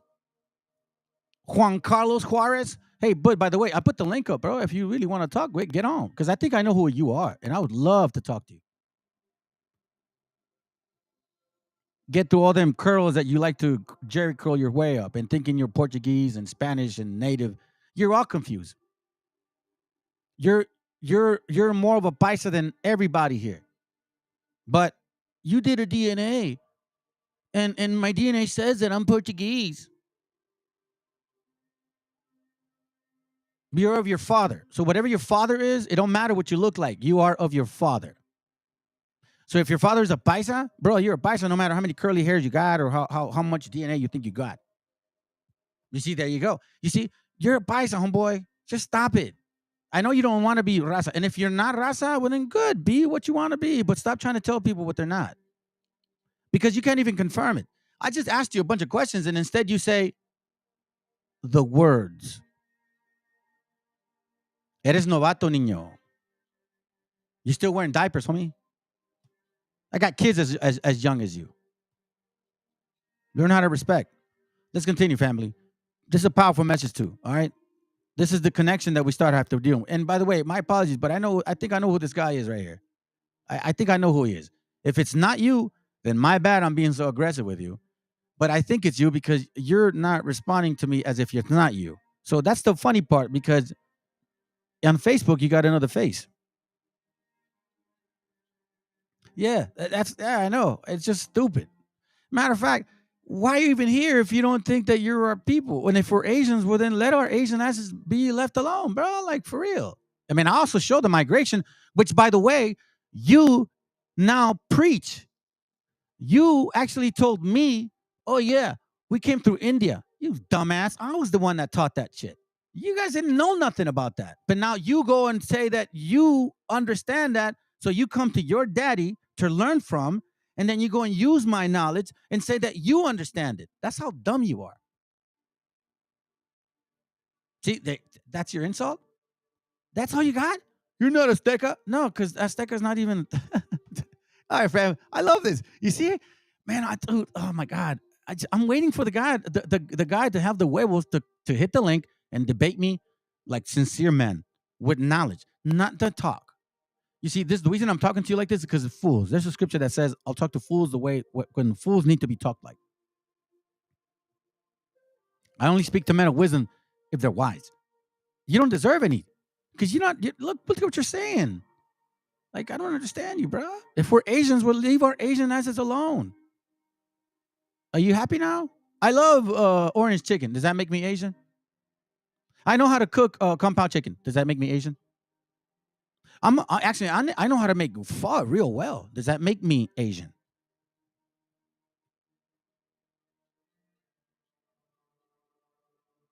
I know how to say putanganamo. Does that make me Samoan? Oh, no. Ufakai. Ufakai is a Samoan word or Polynesian word. Does that make me Samoan? Ufakai. You know, what a waste, bro. What a waste of a brain. Hay una frase que ellos escribieron en el documento sagrado, que es el Popol Vuh, cuando dijeron que todos se levanten, que no haya ni uno, ni dos, ni uno que se adelante, ni otro que se quede atrás. Todos juntos, todos de la mano. Es una visión que se ha visto y que poco a poco se ha empezado a reunirnos todos los pueblos indígenas en todo el mundo. Se han hecho encuentros, nos hemos encontrado, hemos empezado a tener la oportunidad de conocer las otras culturas, de fusionar todas estas culturas. Cuando nos encontramos con los indígenas del norte, del sur, del este, del oeste, nos unifica los puntos cósmicos, la salida del sol, la entrada del sol, el aire, el agua, la madre tierra, el corazón del cielo, el corazón de la tierra. Family, I also want to say this video here is very powerful, but because what the sister's talking about is about, strong unity. And unlike these camps where they were saying, we're Judah, we're the head tribe. No. That's not what the scriptures talk about. There's 12 doors, all equal to each other. 12 doors. And she says here the same thing. Ni uno que se adelante, ni otro que se quede atrás. Todos juntos, todos. All together, all in hand. That's beautiful. That's what I'm looking for. Now, let's listen in for a good 4 minutes of this right here. I think 4 minutes. And then we're going to jump to this right here.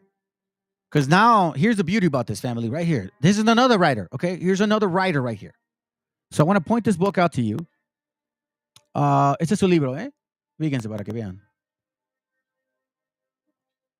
So no, it's not. That's not what it costs. Okay, that's not what it costs. That's basically in Mexican pesos, right? So if you actually look for the book, you can actually see it. Like, where is it? Let me see if I can find the book here. Hold on.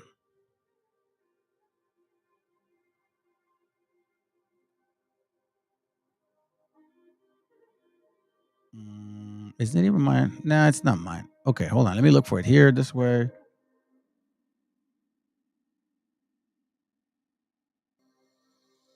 There it goes right here.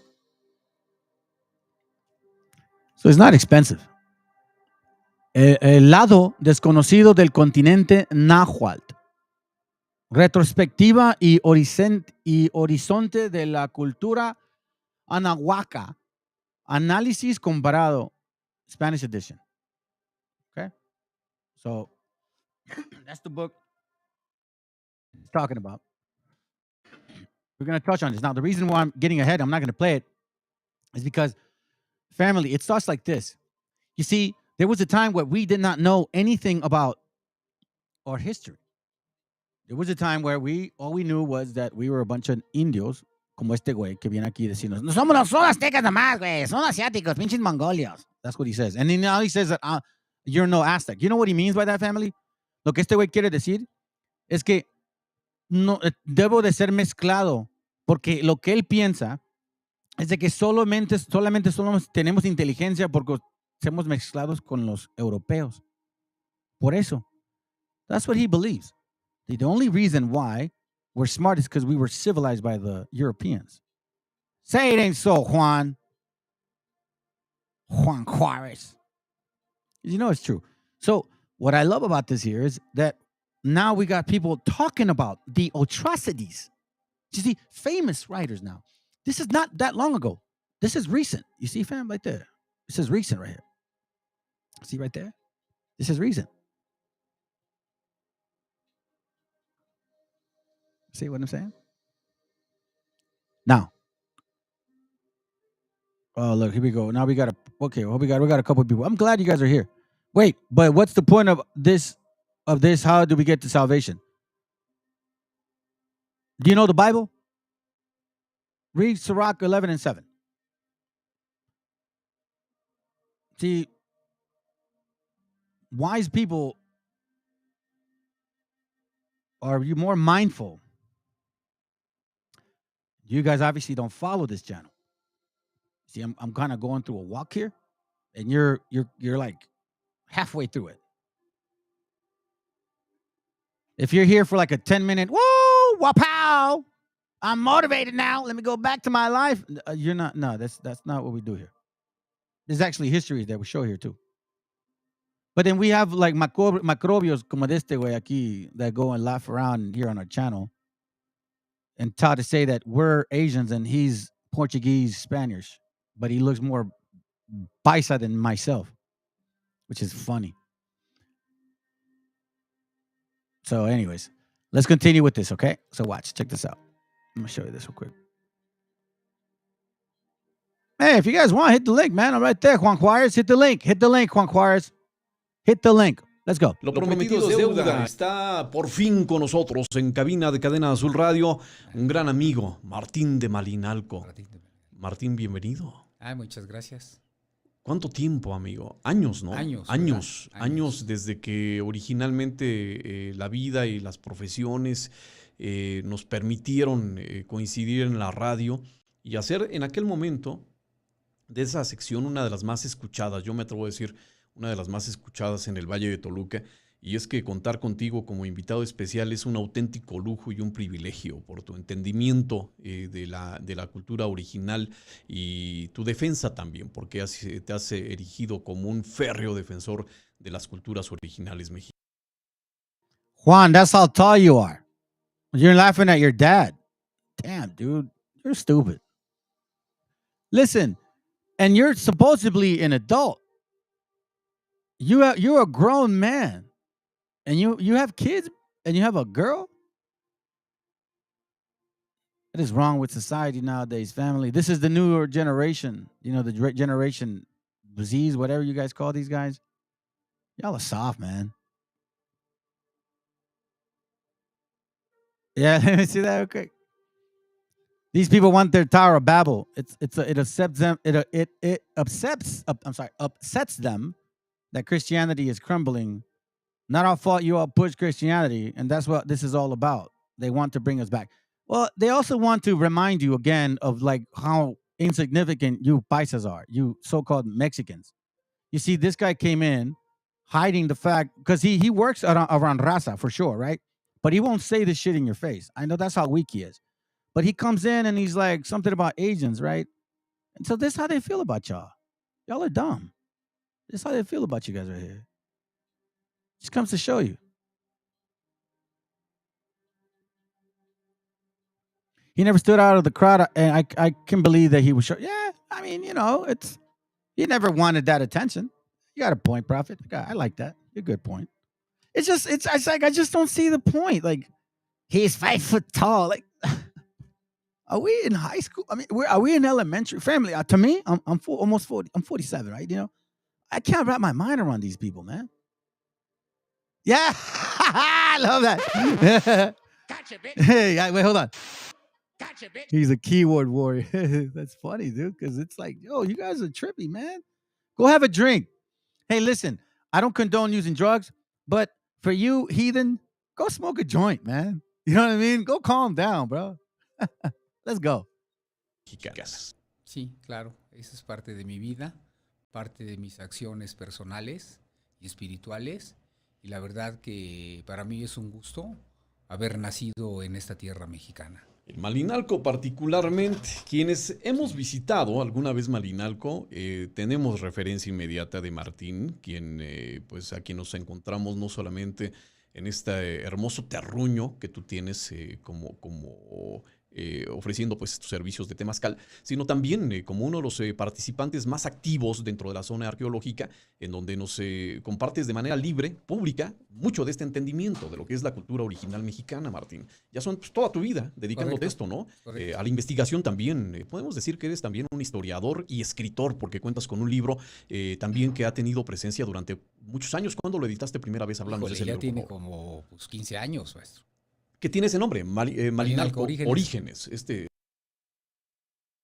book is called Malinalco Orígenes. Let's look for it. Malinalco Orígenes. All right. So let's see. Malinalco Orígenes. Libro, güey. Libro. A ver, espérame. By Martín. ¡Martín!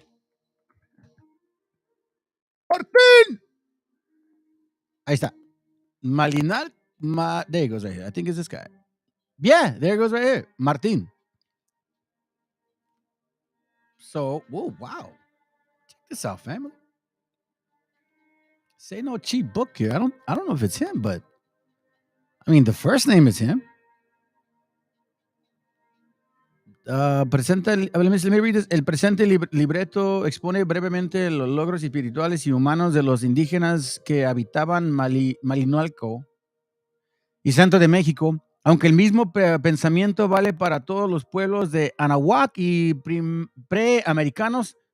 Si bien mi exposición no abarca ni un porcentaje mínimo de su profundo sentido religioso, busca ser una invitación para conocer este legado que tenemos los mexicanos y aunque al igual que tú soy mestizo, sé que también por mis venas corre sangre indígena, de la cual estoy orgulloso, pues me ha reconciliado con lo que soy. Yeah, it is his book. It's $381. Is this correct? Damn. I think it is. That's interesting. It maybe not. Maybe it's in Mexican pesos, pesos. But anyways, so this is this book. All right, so let's continue. Tu primer libro que esperemos tenga una segunda parte, ¿no? Porque sí, además claro, todo mundo te lo pide. Todo mundo te lo pide. Leer este libro al que te refieres como pues una recopilación de datos importantes, pues es darnos cuenta de que sabemos poco de la cultura mexicana.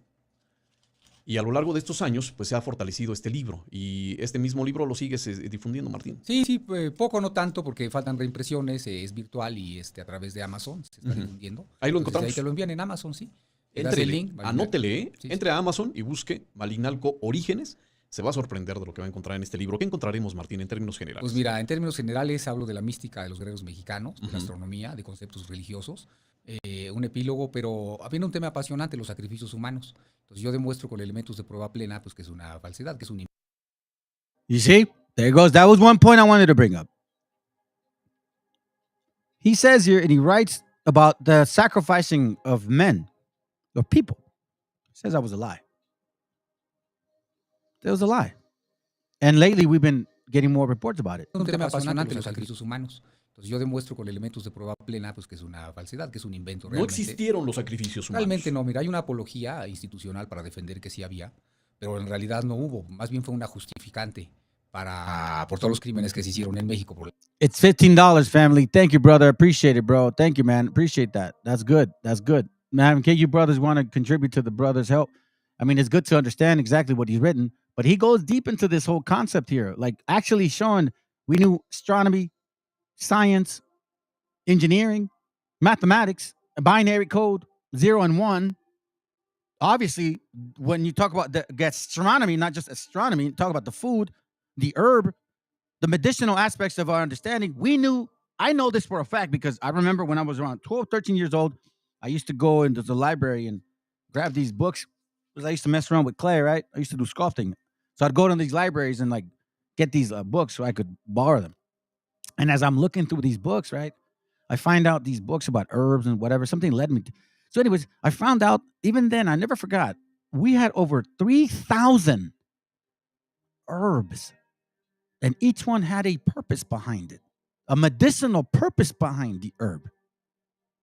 I wish I would have never lost that book. Have I known what it was significant to me? And now, of course, but obviously it struck a chord with me. So let's continue. La invasión española, que yo lo llamo conquista, entonces se tuvo que justificar de alguna manera, ¿no? Entonces estos caníbales salvajes, nosotros los conquistamos y por eso los hicimos esclavos, les quitamos su tierra, les quitamos su riqueza, todo, y ahora es de nosotros. Esta apología ha sido entonces pretextada, ¿no? Invasión española, que yo lo llamo conquista, entonces se tuvo que justificar de alguna manera, ¿no? Entonces estos caníbales salvajes, nosotros los conquistamos y por eso los hicimos esclavos, les quitamos su tierra, les quitamos su riqueza, todo, y ahora es de nosotros. Nosotros los conquistamos y por eso los hicimos esclavos, les quitamos su tierra, les quitamos su riqueza, todo, y ahora es de nosotros. Exactly what we knew. That we were savages, that we were just, bottom of the barrel, that they came to civilize, they conquered and civilized us, brought Christianity, and that's why they took over, which is the Papal Bull doctrine of discovery, which was still used to this day. And it's part of the Constitution. As a matter of fact, there's court cases that use this law. And that's how they got Guadalupe de Hidalgo done.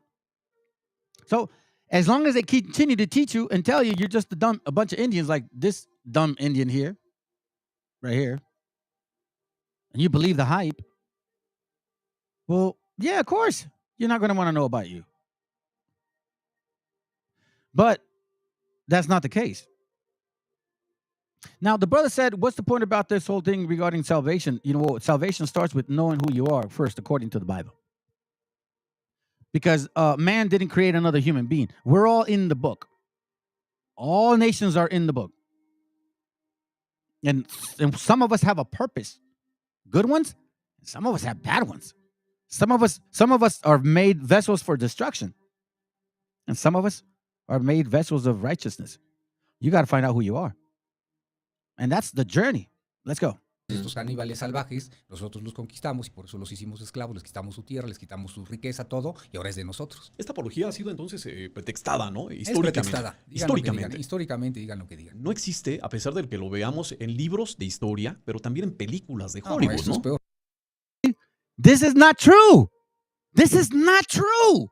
But you want to know what they keep showing us? Slave movies. And that shit didn't happen the way they say it. But they tell us, we were savages. We didn't know no better. Yeah, I didn't understand nothing. Let's continue. Mira, hay elementos de prueba plena y estudios serios, como de un tal Phil Husler, que fue, creo que suizo. Él hizo un doctorado sobre historia, bla, bla, bla. Y entonces agarró los sacrificios humanos y se va crónica por crónica y análisis médicos de prueba plena. Pretextada, ¿no? Históricamente, digan lo que digan. No existe, a pesar de que lo veamos en libros de historia, pero también en películas de Hollywood, ¿no? Es peor. Mira, hay elementos de prueba plena y estudios serios, como de un tal Phil Husler, que fue, creo que suizo. Él hizo un doctorado sobre historia, bla, bla, bla, y entonces agarró los sacrificios humanos y se va crónica por crónica y análisis médicos, ¿verdad? Con cardiotomías y buscándole de alguna manera, y descubre que no se puede, que es imposible sacar un corazón por el pecho, porque está el tórax, ¿no? La caja torácica, el esternón, músculos, tendones, arterias, venos, piel, etcétera. No es cierto, con un cuchillo de vidrio es imposible. Documentos históricos que argumentan los historiadores que aseguran que hay que sí hay pues estos elementos de prueba de los supuestos sacrificios también son mal interpretados. No hay, porque mira, en 500 años, en 400 años encontrar un entierro, no sabes por qué murió la persona, no sabes por qué murió, ¿verdad? Es muy difícil eso. Y entonces decían que eran miles y miles, así como en un día, ¿no? Sí. Y dices, entonces cada 5 minutos echaban uno, ¿no? Entonces, si una operación tarda de 5 a 20 horas, cuando se hacía a pecho abierto, ¿no? Sí. Entonces, la gran verdad es que no hay una postura colonizadora, ¿verdad? Hasta la fecha, en 500 años, para que los mexicanos no descubramos quiénes somos. Go, baby, that's what I'm talking about. You know what I'm saying? 500 years of them continuing to hide our history, which starts also with, if we're not the people of the book, why the hell keep the Bible from us? I showed y'all this already. The Lutheran newsletter talks about that. Why do they not print the Bible in their dialects? Why do they have this God away from them? You know what I'm saying? Why? Let's continue. ¿Y qué somos? Fecha, sí, claro, a la fecha. Pregúntale a cualquiera, ¿verdad? Si sabe de México, si sabe de su cultura. Es más, ahora con estas posturas, pues a la fecha, pregunta a pecho abierto, ¿no? Sí. Entonces, la gran verdad es que no hay una postura colonizadora, ¿verdad? Hasta la fecha, en 500 años, para que los mexicanos no descubramos quiénes somos. And you got a lot of these coons right here that are here doing their work. Hey, look, the Mayate is here. You said it, not me. Right? Let's continue. ¿Y qué somos? Fecha, sí, claro, a la fecha.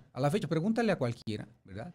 Si sabe de México, si sabe de su cultura. Es más, ahora con estas posturas pues que han hecho políticas y sociales donde se van hacia dos bandos, ¿no? Sobre los indígenas, sobre los que son indios, sobre los que son pobres, sobre los que son ricos. Ve ahí nada más. Mucha gente se avergüenza. Es más, mira, voy a decir algo que no quiero lastimar a nadie de manera personal, porque cada quien con su vida personal puede hacer lo que quiera. Pero yo cada vez que estoy en un aeropuerto o en una multitud, he visto muchas mujeres que se pintan el pelo, ¿verdad? Y dije, 1, 2, 3. Bueno, hice el cálculo contando, 8 de cada 10 mujeres se pintan el pelo. Yo he visto eso en los aeropuertos. Y después me puse a investigar y descubrí que México es el país que más consume tintes para el cabello en el mundo. Wow. Hence, Juan Carlos Juárez. Nomás te falta la tinta, brother. Nomás te falta la tinta, güey. Let's continue.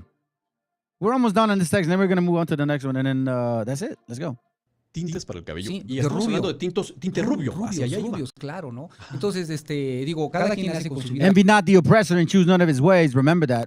Envy not the oppressor and choose none of his ways. Proverbs 3:31. Let's go. Lo que quiere, pero de alguna manera en el subconsciente se está uno negando a sí mismo. ¿Sí me entiendes? Y así muchas cosas, la moda, tanto filosóficas como religiosas, como de pensamiento, Hollywood encima, los Estados Unidos, y la gente se avergüenza de lo mexicano, muchísimo, de verdad. Toda la gente que sale del país, que va a otros países, no sabe de México, siempre México queda en vergüenza, ¿sí o no? Sí, porque siempre nos preguntan, ¿no? ¿Sí o no? Háblame de México, ¿sí o no? Háblame de tu cultura, ¿qué podemos decir? ¿Verdad? Y no sabemos, y lo irónico es que la gente extranjera que le gusta estudiar, ¿verdad? Porque no a toda le gusta, pero hay mucha que sí, pues sabe que México es un foco cultural impresionante. Es más, nada más te digo esto. Do you see what he says? Saben los extranjeros that Mexico is a focal point, a historical focal point. Yeah, they are, bro. You're right about that. I will agree with you. I will concur. Every household has to have Coca-Cola, brothers. Like Chescos, they call it Chescos. I remember growing up. I mean, I was born over there, and I remember, man, like, you got to have your Chesco, brother. You got to have the Coca. Well, we call them Chescos, refresco. Like, pásame una Coca. And we call Pepsi Coca too, by the way. Pásame una Coca. Pásame una Pepsi. Pepsi. It's true. Maybe your abuelos were. Maybe your abuelos were. Don't go assuming everybody, man. Let's go. México es una de las 6 culturas madres en el mundo. Cultura madre. Let me repeat that again. And that goes for you, Juan Juarez, Mr. Portuguese, Mr. Slave Conqueror. Because if you are Portuguese, then you were one of the slavers. Your dad was a slave conqueror. More likely a Swati Africanite with a mixture of European. If you are the original Portuguese. So if you are, you're the enemy. You see this right here? Look, Northern Mexicans are better than Southern Mexicans. You know, you sound really dumb. You know that, dude? You're embarrassing yourself, bro. I don't got to do it. That's the beauty about just sitting here. You sit back and you just let stupidity be stupid. Let's go. Que sí, pues sabe que México es un foco cultural impresionante. Es más, nada más te digo esto.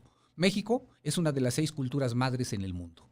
Cultura madre. Sí, pero en el mundo, ¿eh? Fueron 6 culturas madres en el mundo. Esto representa una gran influencia por descubrimientos, por avances de carácter científico y filosófico y que aportan algo a la humanidad. Mira, sí, mucha influencia, porque en esas 6 culturas madres se ha basado casi el gran conocimiento del mundo actual, ¿verdad? Y empezamos con China, es una de ellas. India es la segunda. Mesopotamia, Egipto, los incas y México. Son las 6 del mundo actual, ¿verdad? Y empezamos con China, es una de ellas. India es la segunda.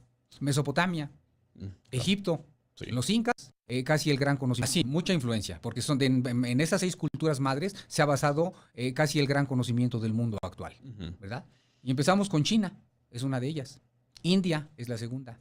Mesopotamia, Egipto, los incas y México.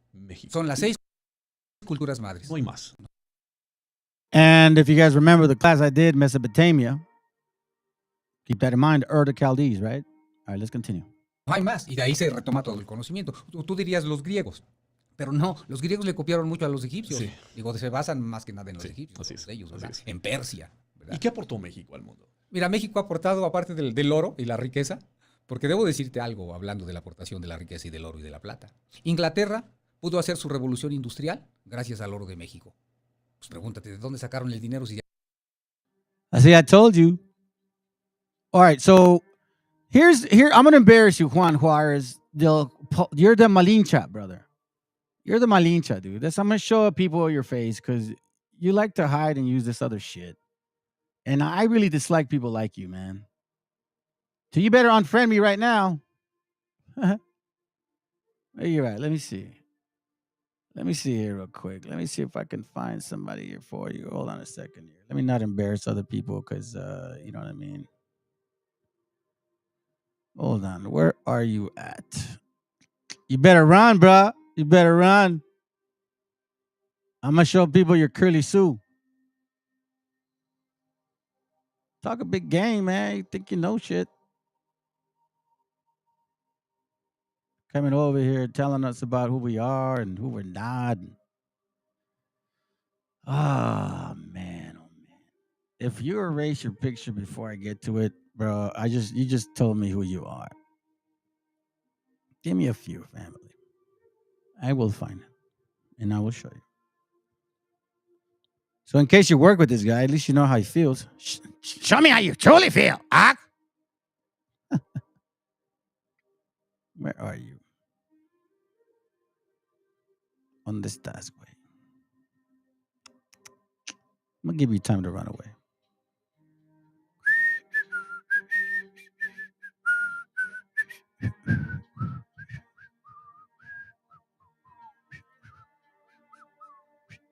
This guy right here, family.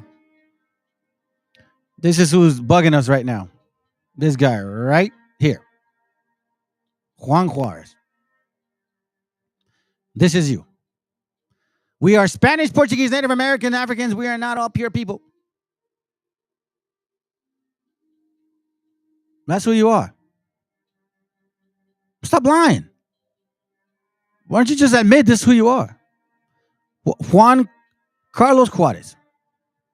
You are here telling us this right here.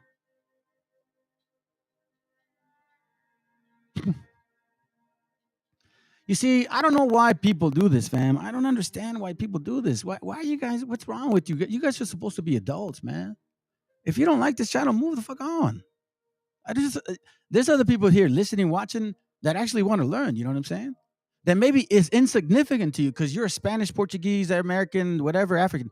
Yet the Bible clearly says you're of your father. So you're either Spanish, Portuguese, native, or African. It doesn't matter what your daddy slept with. The fact is that you're one of them. Okay? The fact is you're one of them. So you are of your father. I don't care. You see, you are of your father. You are of your father. You mean I'm sharing lies that's not you in the Facebook that I showed? You didn't debunk me. You didn't say that's not me. So that's you. So you're sharing lies because you see, we don't believe in the philosophy of this world. We here, the people that are listening, we believe in the scriptures. And the scriptures clearly state that it's of your father. No matter what you do. Numbers 1:3 says, from 20 years old and upward, all that are able to go forth to war in Israel. I'm sorry, verse 118. And they assembled all the congregation together on the first day of the second month, and they declared their pedigree after their families by the house of their fathers. If you're saying I'm sharing lies there, hit the link. Show us your 1 year of having any kind of understanding of how much you know in 1 year, because I heard about you. About a year and a half ago, Nathan told me, you're wandering around, not knowing shit. And now you think you know everything. See, look, Paul went to Spain to preach to my ancestors. So now what are you saying? You're saying you're a Ashkenazi? You're saying you're Ashkenazi Jew now? Or you're Sephardic? Are you what that dude Abraham, did he convert you now? He converted you now. So you're an Ashkenazi now. Is that what you are, Juan Carlos? So you've been watching my classes and now you found out who you were. Coming back to say hi to your big daddy. Again, it don't matter what you are, bro. You can call yourself Spaniard, Portuguese, African, native. It doesn't matter. It's of your father. It's of your father. It's of your father. It's of your father. But you see, you don't believe in DNA because you said that I'm from Asia. And you've seen my DNA pictures. So you don't believe in DNA, only when it's convenient for your paisa ass. How funny that you say that. Because you clearly know that I don't have any Asian like that. You clearly know that, but yet you use the DNA. Yeah, he wants the benefit of being freaking Nazi, bro. That's what it is, dude. That's what it is, bro. He has this guy on Facebook that's like, his like secondhand man, and he's an Ashkenazi or Sephardic, one of the two. And he's over there like, oh yeah, like he's kissing his ass, bro, like totally. So this guy's like all up on his jock. So now he thinks Paul went to Spain to preach to my ancestors, not the Native Americans.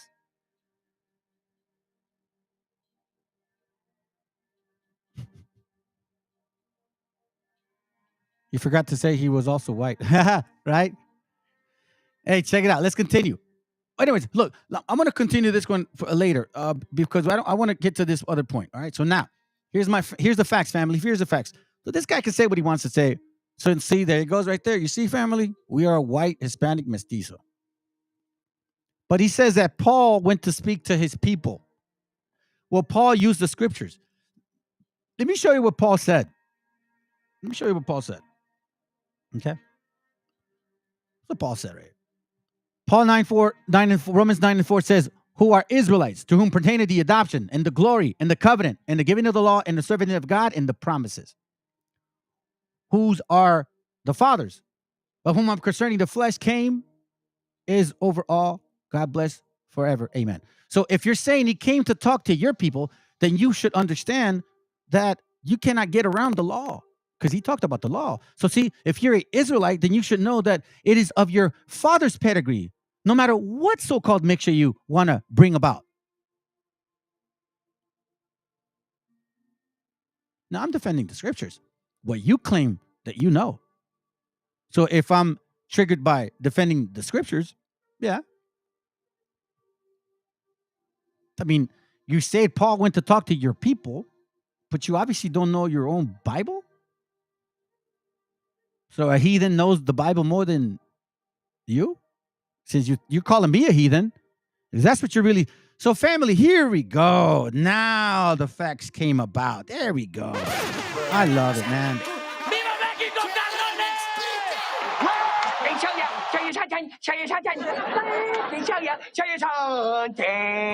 So what he did, so what he did is he came here. You see, this is what we call a passive aggressive individual, right? They hide deception. Okay. So watch, I got a scripture for you, man. I can't. Which one does it go? Let's see. Where's it at? Yeah. There you go. That's the one I was looking for. Let me see if that's it. That's it. Watch this real quick, family. Watch this real quick. Check this. Check this out. Yea, Job 54. Yea, thou castest off fear and restrained thy prayers before God. For thy mouth uttereth thine iniquity. Thou choosest the tongue of the crafty. Thine own mouth condemned thee, not I. Yea, thy own lips testify against thee. You testified against yourself. You just testified against yourself. Not me. Not me, not one bit. Not one bit. The Europeans barely even showered or were filthy. That's why Black's plague wiped it out. That's right. Very true. Very true. That's called the smallpox. It's just funny that you condemn yourself. Because here's what happens, family. You see, this guy thought he was crafty. So he comes in saying, Hispanics are this. You guys are whatever, Mongols or Asians, right? That's what he said. Very subtle. Then he starts using Spanish words, right? These supposedly are people. But then he says this. You see, out of the abundance of the heart, the mouth speaketh. Then he says this. Paul went to Spain to preach to my ancestors.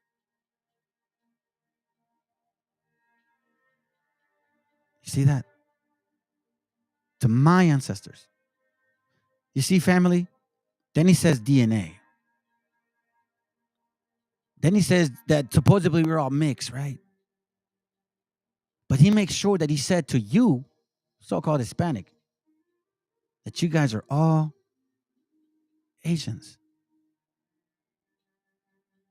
I guess he forgot about the Church of Asia or the churches in Asia, right? Then he tries to tell me I'm not an Aztec, that I'm mestizo, and that we're Asians. And at the end, he says, what? Paul went to talk to his people. You see? Hebrews went to Iberia before they went to America. You see this, family? You see what I'm saying? So there's people among you that look like you, that act like you, that talk like you, that'll even eat tacos like you. But they don't, not spiritually, have anything to do with you. And you see, this is the beauty about being us, because we know for a long time that you may look like me, but I know that you may also rob me. And this is the thing about BHIs. They have a hard time accepting that negros can actually do that to themselves. Yeah. Just like white people too. White people understand that their own people can really rob them. So as you can see, a prime example, family, he came in with, oh, yeah, I'm not offending nobody. Oh, by the way, you guys are Asians. Oh, no, I'm mixed. I'm Portuguese. I'm native. Oh, no. My people. He came to talk to my people. You guys are not Hebrew. So he believes he's a Hebrew, but not you. Even though he looks just like you and farts just like you and eats frijoles just like you, but he don't feel like you. So every time he sees like our brother that we showed, right, with the straight hair, he calls him an Asian. When he says Guatemalteco, It's a very demeaning way of talking to you, saying you're a mestizo.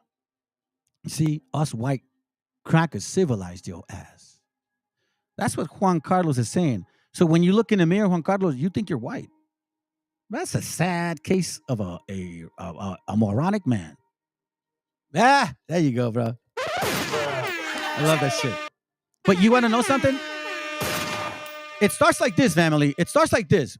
You see, first our people have to wipe the eyelids off of what we used to see, right? That we were just savages. And they came and conquered, and that's why they made us better, right? That's what this guy thinks. That's what he starts, right? See, there you go. There you go. I'm glad. There he goes right there. We civilize you fools. You see, family? Remember, it's this guy right here. Let me show you again. Send me a message, bro. Hey, yeah, let me see. Matter of fact, I'll do this. Watch. Excuse my language. Excuse my language. Watch what I'm going to do. Watch. I'm going to show you. Come on, bro. This guy right here. So this guy right here, Juan Juarez, right? Juan. This guy right there. That guy right there, family. That guy right there. That paisa right there. He just said, we civilized you fools. This guy right here. Juan Juarez. All right, so I'm going to post it. So you can get the mothers. You think I'm joking? Watch this. That's him. So he just said that he civilized you. We civilized you fools. Celtiberians. No, I'm actually, dude, I'm using you as a beautiful example of why our brother was saying about the separation. You are doing the Lord's work.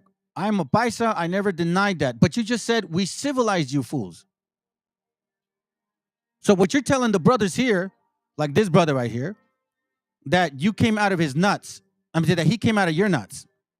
You're telling this brother right here that he came out of your nuts. You're telling these brothers right here that you civilized them.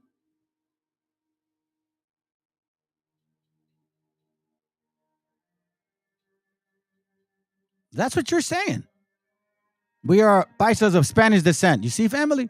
So this guy here, this guy right here. So now you know that he came. I'm a paisa. I'm sorry, hold on. Where are you at? Here it goes, right here.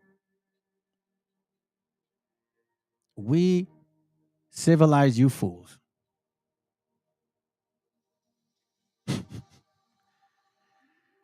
So here's the point, fam. When we start wiping away all of that crap and getting rid of idiots like him, and you start understanding that it's like the Matrix. You don't know who your people are, and you're not going to know until the end. That's the sad part. But right now is the actual separation. So what were we before the Spanish came? Yeah, watch that. He's going to say, yeah, he's going to, he's all over the place. The point being, family, is, you see, our gente never really knew about these things. They thought we were savages. But now we got writers that are saying, listen, you guys weren't savages. No, not at all. You guys weren't savages. Did you know that Bartolomé de las Casas? And you're like, Bartolomé de las Casas? Who the hell is that? So then people start wondering, who's Bartolomé de las Casas? So once this starts publishing and being known, this was recent, November 29, 2023, okay? This just happened, family, 3 days ago.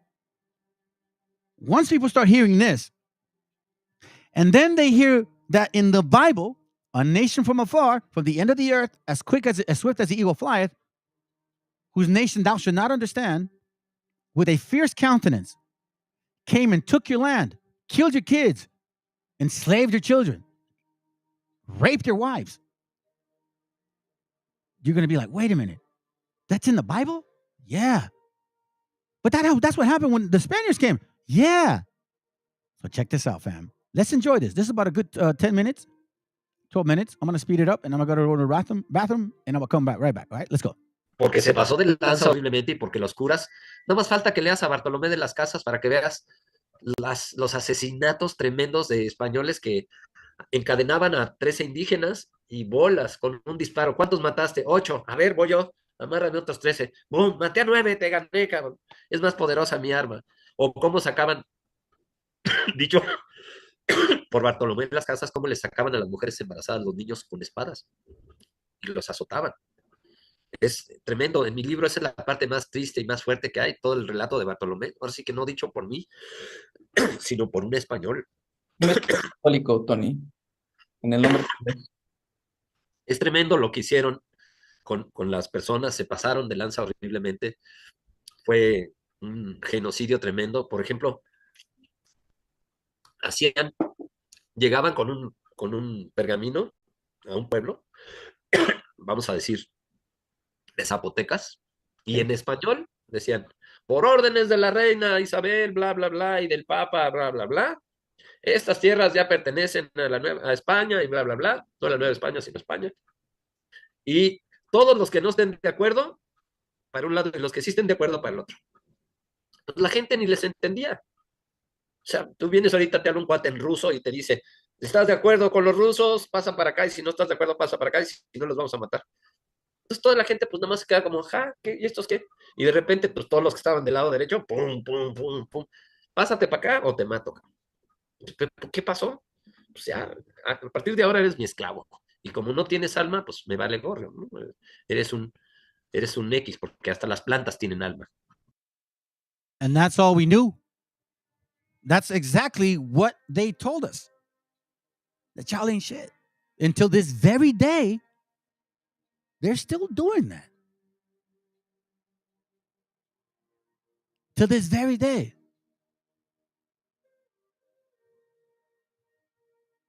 So, let's continue.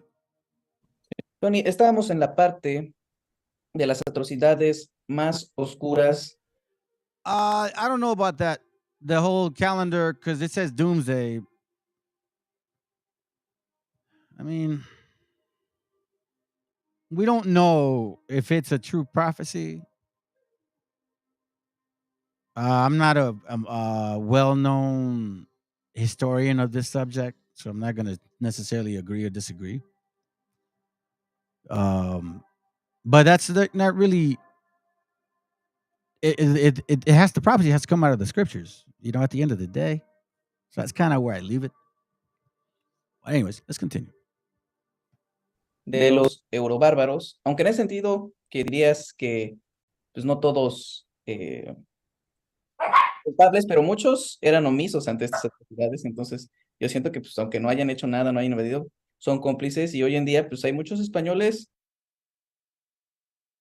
See how stupid this guy is? That's true. Newspaper never forced anyone to speak Spanish. They forbid people to read and write.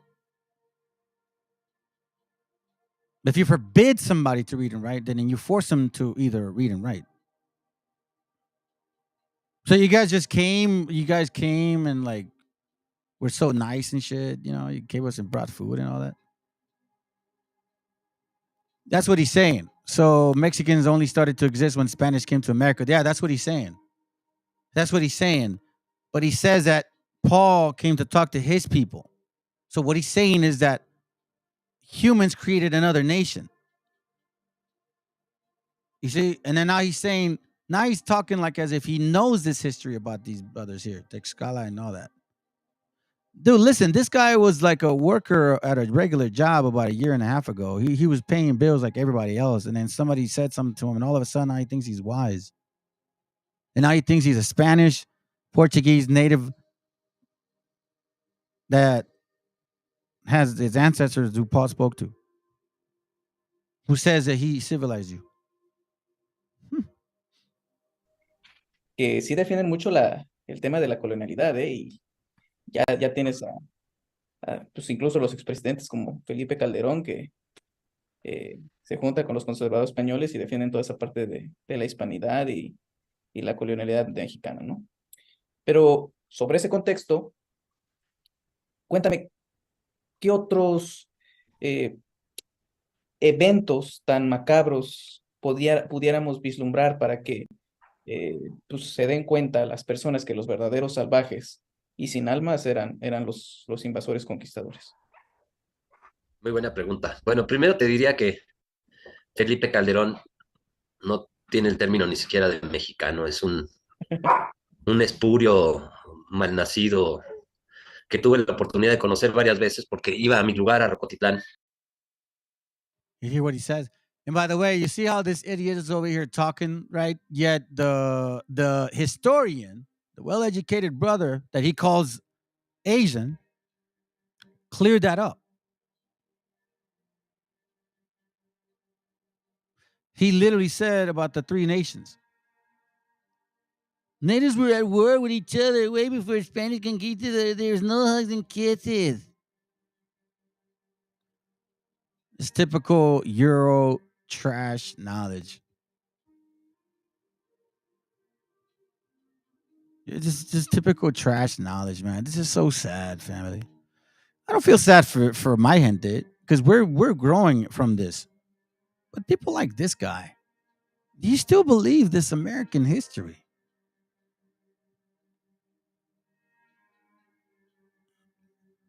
Like it's just like he's gonna say more stupid shit. I'm kind of having a little fun with it. They did exist, but only look different and speak their language. Oh, God.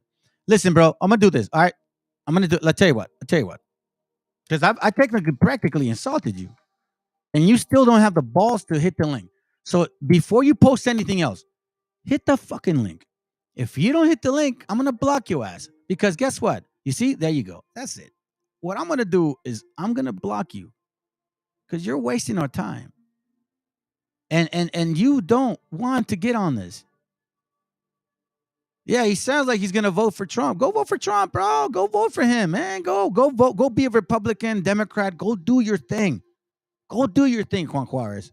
I already showed the world, like he said, del presidente que tenía México, even though he looked like us, bro, he was nothing of our people. Nothing of our people, right? So you are no different. Let's continue. Que tuve la oportunidad de conocer varias veces porque iba a mi lugar, a Rocotitlán. Okay. Y se ponía bien pedo, muchísimo, era muy necio. Haz de cuenta que decíamos, ya vamos a cerrar la última ronda, ¿qué quieren? Y Felipe así, 8 chelas, caguamas y 2 pomos. Y, espérate, si vamos a cerrar en 1 hora. Y entonces me decía el vendedor, oye, pues me quiere comprar todo esto. Sí, pero ¿qué vamos a hacer aguantando los 4 horas más? ¿No? Entonces, pues sírveles 2 caguamas y ya, ¿no?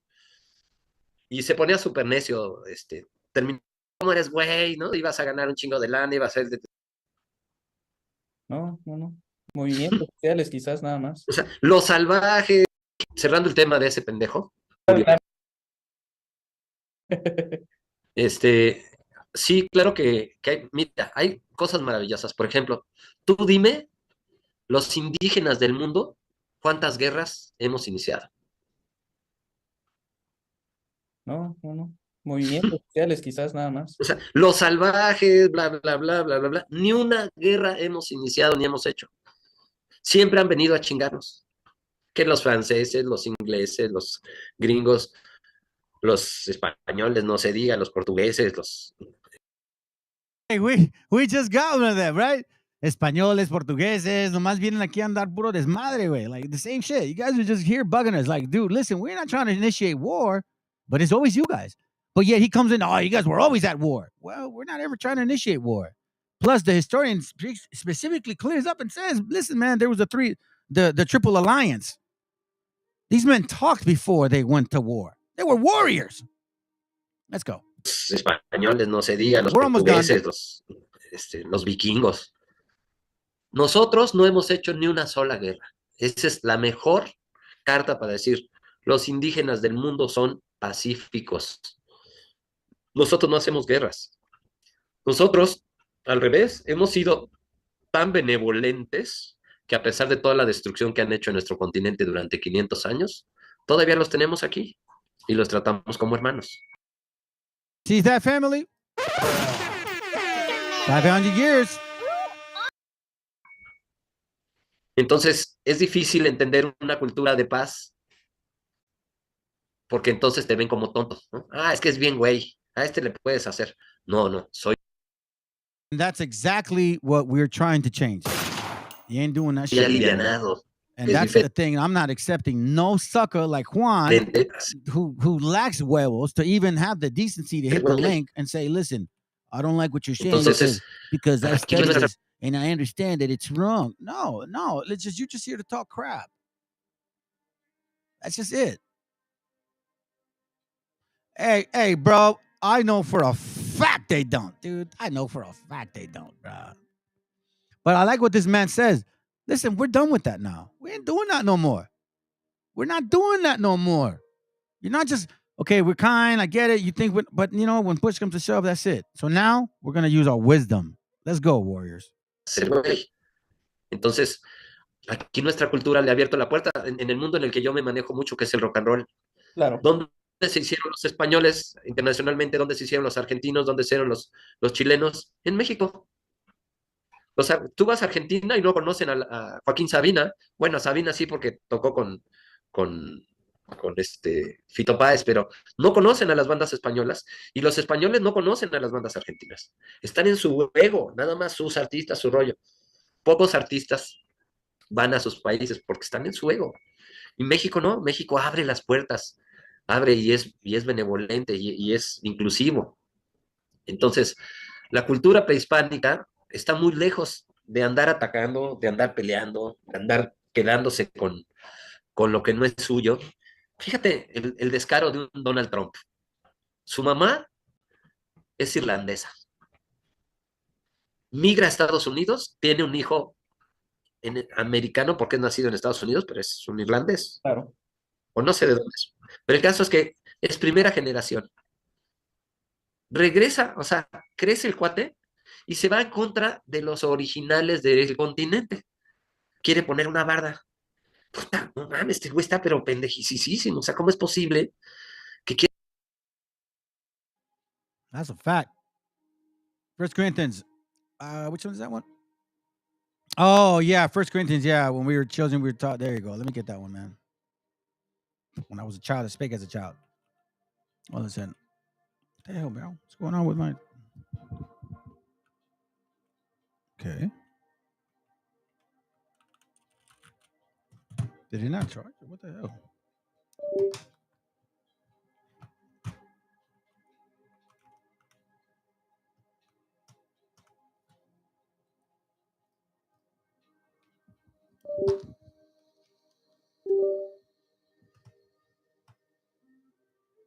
Give me a second. Let me see. I don't know why my keyboard's not working now. Maybe Juan Juarez came and hacked in my stuff. He got mad at me. There it goes. 1 Corinthians 13:11. It says, when I was a child, I spake as a child. Maybe that. When I was a child, 1 Corinthians 13:11. When I was a child, I spake as a child. I understood as a child. I thought as a child. But when I became a man, I put away childish things. I don't understand why grown-ass men jump on other men's chats just to act like kids arguing. Hey, straight up, bro. I just don't understand it. And it's like dumb stuff. You know, it's like not even real, like legitimate, solid.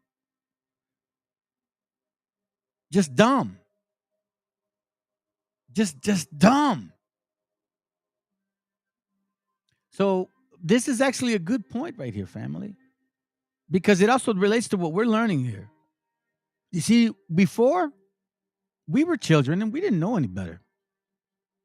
But now it's time to put away this childish stuff here. Because before, like the scriptures say, for we see through a glass darkly. You see, not everything is very clear yet. But then face to face. But eventually, it will be revealed who you are. Now I know in part, so now we're learning in part. But then I shall know even as I also am known. Meaning, so what we're learning in part. Not everything's very clear. It is a journey. It is a marathon. But you got to put away this childish mentality. And you got to accept the fact that this whole thing that we were taught wasn't completely true. And yes, you're going to have to deal with some real serious things. Because a lot of times people don't want to give up the things that they're accustomed to, like your traditions of men, your religions, your churches, your Thanksgiving, your all of that philosophy. That was all given to you as a child. So when I was a child, I spake as a child, I understood as a child, I thought as a child. But when I became a man, I put away childish things. So now it's time to put away that shit. Because now that you know, and you're starting to see that what we're sharing wasn't just made up. Now we got writers in Mexico actually publicizing this thing. And this happened just a few days ago, family. You know how many people it's going to touch, that video? You know how many people have seen this video already? Okay? Look, at that time, it was 21 views, family. Nobody paid attention. Look at this, right? You would think that it would mean something. Check this out.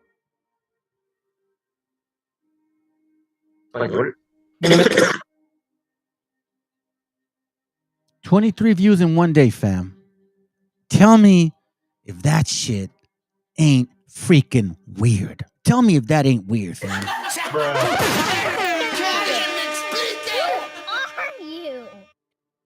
1,000 subscribers, 23 views.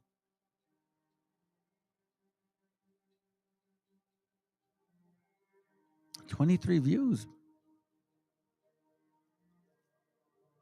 I find this very amazing, family. So as you can see, this is only for the few. So let's enjoy it and finish it. Tan benevolentes que a pesar de toda la hacer güey. Entonces, aquí nuestra cultura le ha abierto la puerta en el mundo en el que yo me manejo mucho, que es el rock and roll. Claro. ¿Dónde se hicieron los españoles internacionalmente? ¿Dónde se hicieron los argentinos? ¿Dónde se hicieron los chilenos? En México. Here. O sea, tú vas a Argentina y no conocen a Joaquín Sabina. Yeah. Bueno, Sabina sí, porque tocó con Fito Páez, pero no con... Funny, it's true. They use y'all in every single way possible, and then they don't give y'all any credit whatsoever, man. Let's continue. Y es inclusivo. Entonces, la cultura prehispánica está muy lejos de andar atacando, de andar peleando, de andar quedando. Y estás llegando a nuestras tierras y ahora te quieres poner muy, y ya no quieres que entremos a nuestras tierras. Entonces, ese es el nivel de inconsciencia que hay. No se puede entender una cultura anahuaca comparada con una cultura europea, porque la europea, ¿cómo se hicieron? Se hicieron a madrazos, se hicieron de pleito en pleito. Fueron matándose entre todos, y si ves la historia, cómo los reyes, cómo todos tenían sus... Bueno, cómo están los mundos europeos que están todos con bardas, ¿no? O sea, todos reclutados en fortalezas, porque todos estaban peleando. En cambio, nuestras pirámides no tienen bardas. Claro. El lugar más sagrado está abierto a que lo veas desde lejísimos. O sea... But you have an idiot that says we were at war with each other all the time, even though we had no walls, right? Family, this is a good video right here. I want you guys to enjoy it. Subscribe to the kid. I'm just surprised that he only got that many views, fam. Just amazing stuff, man. So now let me end it with this here real quick. I got something to show you. Real quick. Watch this. I didn't do a lot of scripture today, family, and I intended not to. This was mainly for a purpose, a video purpose. So now let's close it up here with this maniacal idiot. He says he's an Ashkenazi. Paul came and talked to my people. Paul, my gente. Okay. Let's find out who your people are. Let's go. You, on behalf of His Majesty's government, the following declaration of sympathy with Jewish Zionist aspirations, which has been submitted to and approved by the Cabinet. Primarily a movement from Eastern Europe, but they didn't clarify who was in charge of that movement. And in addition, it was, after all, in Great Britain. So they felt that the Rothschild family should be the one to whom it was addressed. And Walter was Lord Rothschild, and he was a Zionist. I could possibly ask you to read it for us. Yes, indeed. Yeah. I should be grateful if you would bring this declaration to the knowledge of the Zionist Federation. Yours, Arthur Balfour. And here it is, the Balfour Declaration. What do you feel when you see it here? I genuinely feel it's one of the most extraordinary moments in the history of the Jewish people. Meyer Amschel Bauer, born in Frankfurt, Germany in 1744, was a moneylender and a goldsmith on Jew Street, whose shop had a sign out front with a red hexagram on it. Eventually, he would change his name to Rothschild, which is German for red sign. Rothschild soon learned that loaning money to governments and kings was more profitable than loaning money to private individuals. Not only were the loans bigger, but they were secured by the nation's taxes. Meyer Rothschild had 5 sons whom he trained in the skills of money creation and sent out to the major capitals of Europe to open branches of the family banking business. Where does that symbol come from? It's never written explicitly in the Bible itself. Is it in the Talmud? Is there a passage in the Bible about that or no? No. Okay. So you're not really sure exactly where that comes from? No. You got me. Is it nobody knows, huh? I don't know. I'm not. There must be somewhere. Family, this is why I don't agree with that, with the star, okay? Just let y'all know. And I'm not attacking anybody here in particular. It just happened to be a video I wanted to play for some days. But anyhow, just keep that in mind, fam. It's not in the scriptures. And the only time it's mentioned of a star, it's not a good star.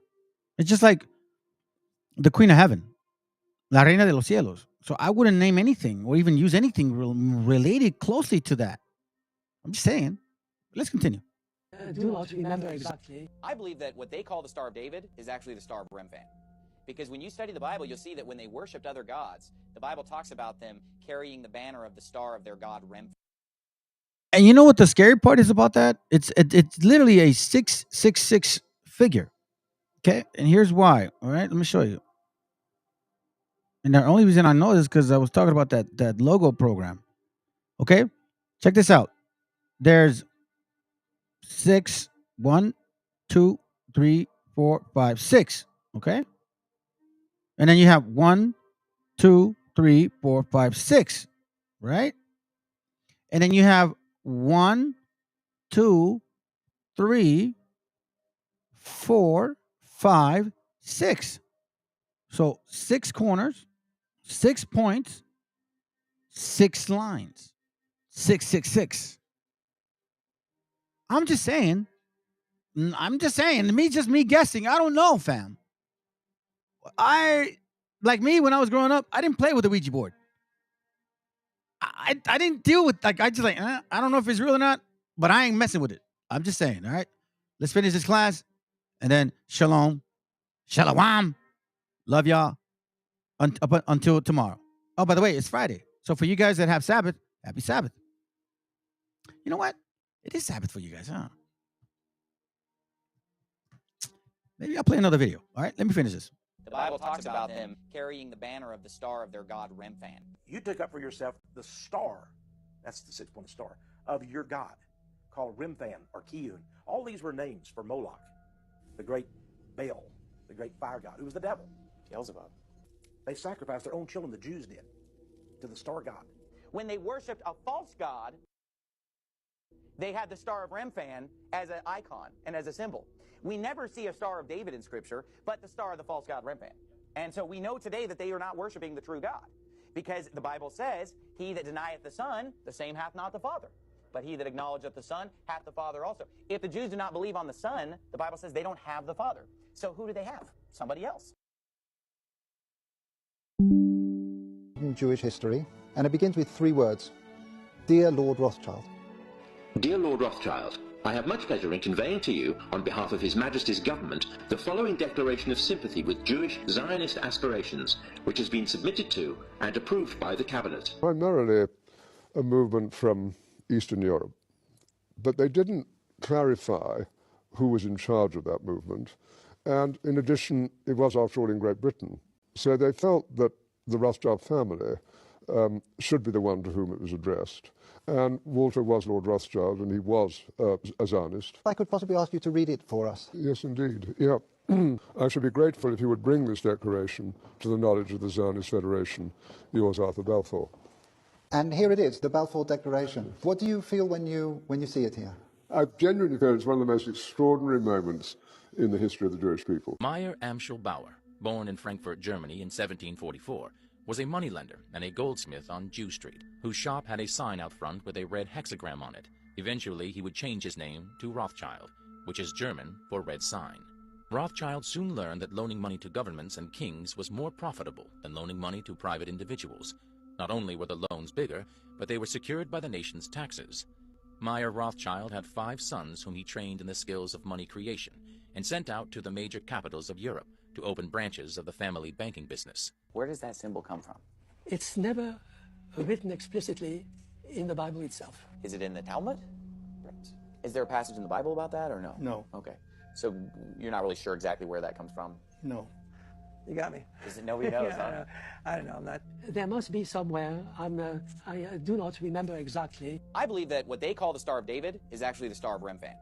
Because when you study the Bible, you'll see that when they worshipped other gods, the Bible talks about them carrying the banner of the star of their god Remphan. You took up for yourself the star, that's the 6-1 star, of your God, called Remphan or Kiyun. All these were names for Moloch, the great Baal, the great fire god, who was the devil. Beelzebub. They sacrificed their own children, the Jews did, to the star god. When they worshipped a false god, they had the Star of Remphan as an icon and as a symbol. We never see a Star of David in Scripture, but the star of the false god Remphan. And so we know today that they are not worshiping the true God, because the Bible says, he that denieth the Son, the same hath not the Father. But he that acknowledgeth the Son hath the Father also. If the Jews do not believe on the Son, the Bible says they don't have the Father. So who do they have? Somebody else. That's scary, family. Thank you, brother. Appreciate it. Acts 7:43. Yea, ye took up the tabernacle of Moloch and the star of your god Remphan. Figures which ye made to worship them, I will carry you away beyond Babylon. Now remember, keep in mind that Moloch came from the Canaanites. They came from the Canaanites. The Druids. The Druids came from the Canaanites. The Amorites. All of that family. So what you're doing is basically, again, look, I see the star and it's like, I like math and I just see the angles and I don't know. It makes sense to me. Again, it's scary, fam. I'm not trying to push it. I never mess with Ouija boards. I never liked, I just figured, hey, I don't know if they're real or not, but it's too close for comfort. So again, Juan Juarez, we know who you are. We know exactly who you are. So let's continue.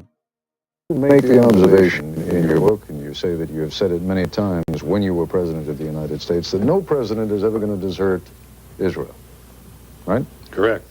I put it more bluntly. I said, as I told congressional leaders during the 1973 Yom Kippur War, no American president will let Israel go down the tube. All right. Democrat or Republican, it's not an issue. That is stated fairly categorically, and yet in your book you make it clear at the same time that Israel really is not of any enormous strategic value to the United States anymore. That's correct. So why then would the United States continue to burden itself with huge loans, in some cases outright grants, to the Israelis, jeopardize possibly young American fighting men, when there is no strategic value involved, or little strategic Because the value? United States is concerned by more than strategic values. That's maybe a weakness, but it's the way we are. And there are moral issues involved here. We don't have an alliance with Israel, as you know. They're not an ally of the United States in the technical sense. But we have a bond to Israel that's much stronger. It's a moral commitment because of what happened during the Holocaust, and a moral commitment because it is a democracy, the only democracy in that area. And under the circumstances, that is why American presidents and the American people in the future will support all out the survival of Israel if it's attacked. You've always been a very tough, pragmatic man. And I just wonder if you were the president of Israel and you heard Richard Nixon talking that way, or for that matter, heard any sitting American president talk that way, and say, but there's really no strategic value anymore, how much faith would you place in that kind of a moral commitment if push really came to shove? If I were the president of Israel, I put a great deal of faith in it because of the track record of the United States, and also because he would know that that is the way the American people are. There is no doubt whatever of our commitment to Israel.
hello. Can you guys hear me? Okay, cool. Again, it's going through issues. So what I'm going to do, family, is I'm going to pause it for now. I'm going to start a live again at 6 p.m., okay? For you guys that are keeping Sabbath for Friday and Saturday. I don't keep Sabbath on Friday and Saturday. I know some of y'all do. And this class is going to be a class you guys haven't seen. Well, few people saw it. It's a year and change ago, a year and a half ago. And it's an hour, 45 minutes. But I want to just review it real quick to make sure that it's clear. It's called Lynching Deportation. It's a very powerful class. Hopefully you guys can understand and get edification. Plus, I want to also bring up this particular here. Right here. This right here. Just a little glimpse, all right?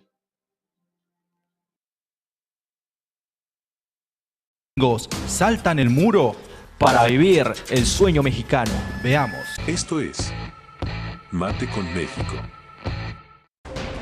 Por si acaso y algún día a Donald Trump, mejor conocido como el pelos del lote, se quiere retirar a un paraíso tropical, México es una opción. Le van a dar la bienvenida, eso sí, que llegue legal. Muchos estadounidenses han encontrado en esta tierra el sueño mexicano, llegar a vivir, ya sabe, siendo el patrón. Alberto García, adelante. Miles de ciudadanos estadounidenses viven de manera ilegal en México. Sí, ciudades como Puerto Vallarta, Mérida y San Miguel de Allende son atractivas para un determinado grupo de jubilados que quieren vivir cómodamente la última etapa de su You guys understand that? We have illegal gringos going to Mexico now. equivale al 10%. Now they're jumping the border. I find this so funny.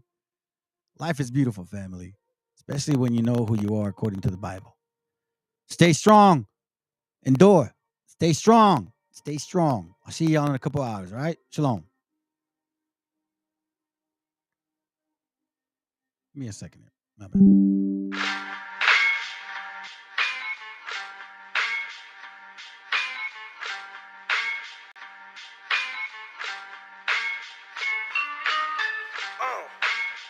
En la Plaza de Reyes, la 50. Soplón. Yeah. ¿Qué vas a saber? ¿Qué vas a saber tú? Oye, chibolito, faltomé.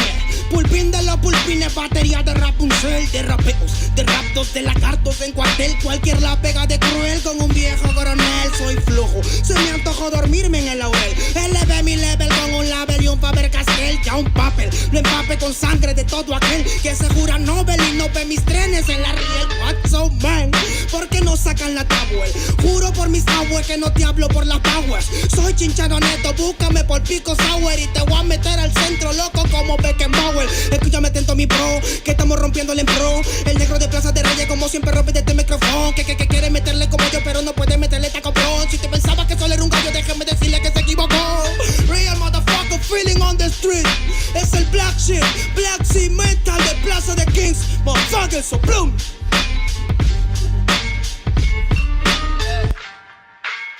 Nero Luigi, man, desempeño en la victoria para que sepa. Incas Mo, Money Gang Gang, yeah, yeah, Yo también he llorado, gente. También me han desplazado por mi rasgo afrodescendiente. Sí, un perro no habla pero siente. Cuento historias callejeras pa' barrios de delincuentes. Y soy un perro que te ladra, que te muerde y que te huele, nene. Soy más que Lele, ustedes para mí son pelele. Con mi jauría todo el día en busca de los cheles. Tengo un perro en fiscalía que nos mueve los papeles. Y otro en la comisaría para evitar el susto. Muchas veces me han llevado por solo como luzco. Perdón, madre mía, si yo le causé un disgusto. Pero en esta vía yo crecí rodeado de perros chuscos. Yo sé que me quieren ganar, yo sé que me quieren tumbar y no pasará porque soy de verdad. Está súper rafina la Dodo Style, metido en latina aprendiendo un quizá. Yo tengo el style, no mido la raza del perro, yo mido por la lealtad y yo soy leal, yeah. La calle te enseña lo que no te enseña la universidad, yeah. Saliste ese peña aquí con una seña te tiran para atrás, yeah. La calle limeña aquí nadie la dueña, ya nada es igual, yeah. Tiene que respetar, yeah. Tiene que respetar, yeah. La calle te enseña lo que no te enseña la universidad, yeah. Saliste ese peña aquí con una seña te tiran para atrás, yeah. La calle limeña aquí nada le dueña, ya nada es igual, yeah. Tiene que respetar, yeah. Si yo soy tu papá, yeah, yeah, yeah. Es Incas Mob, negro, yeah. Es Incas Mob, nigga, yeah. Nero Luigi, man, Incas Mob, yeah. It's Money Gang, gang, gang, yeah.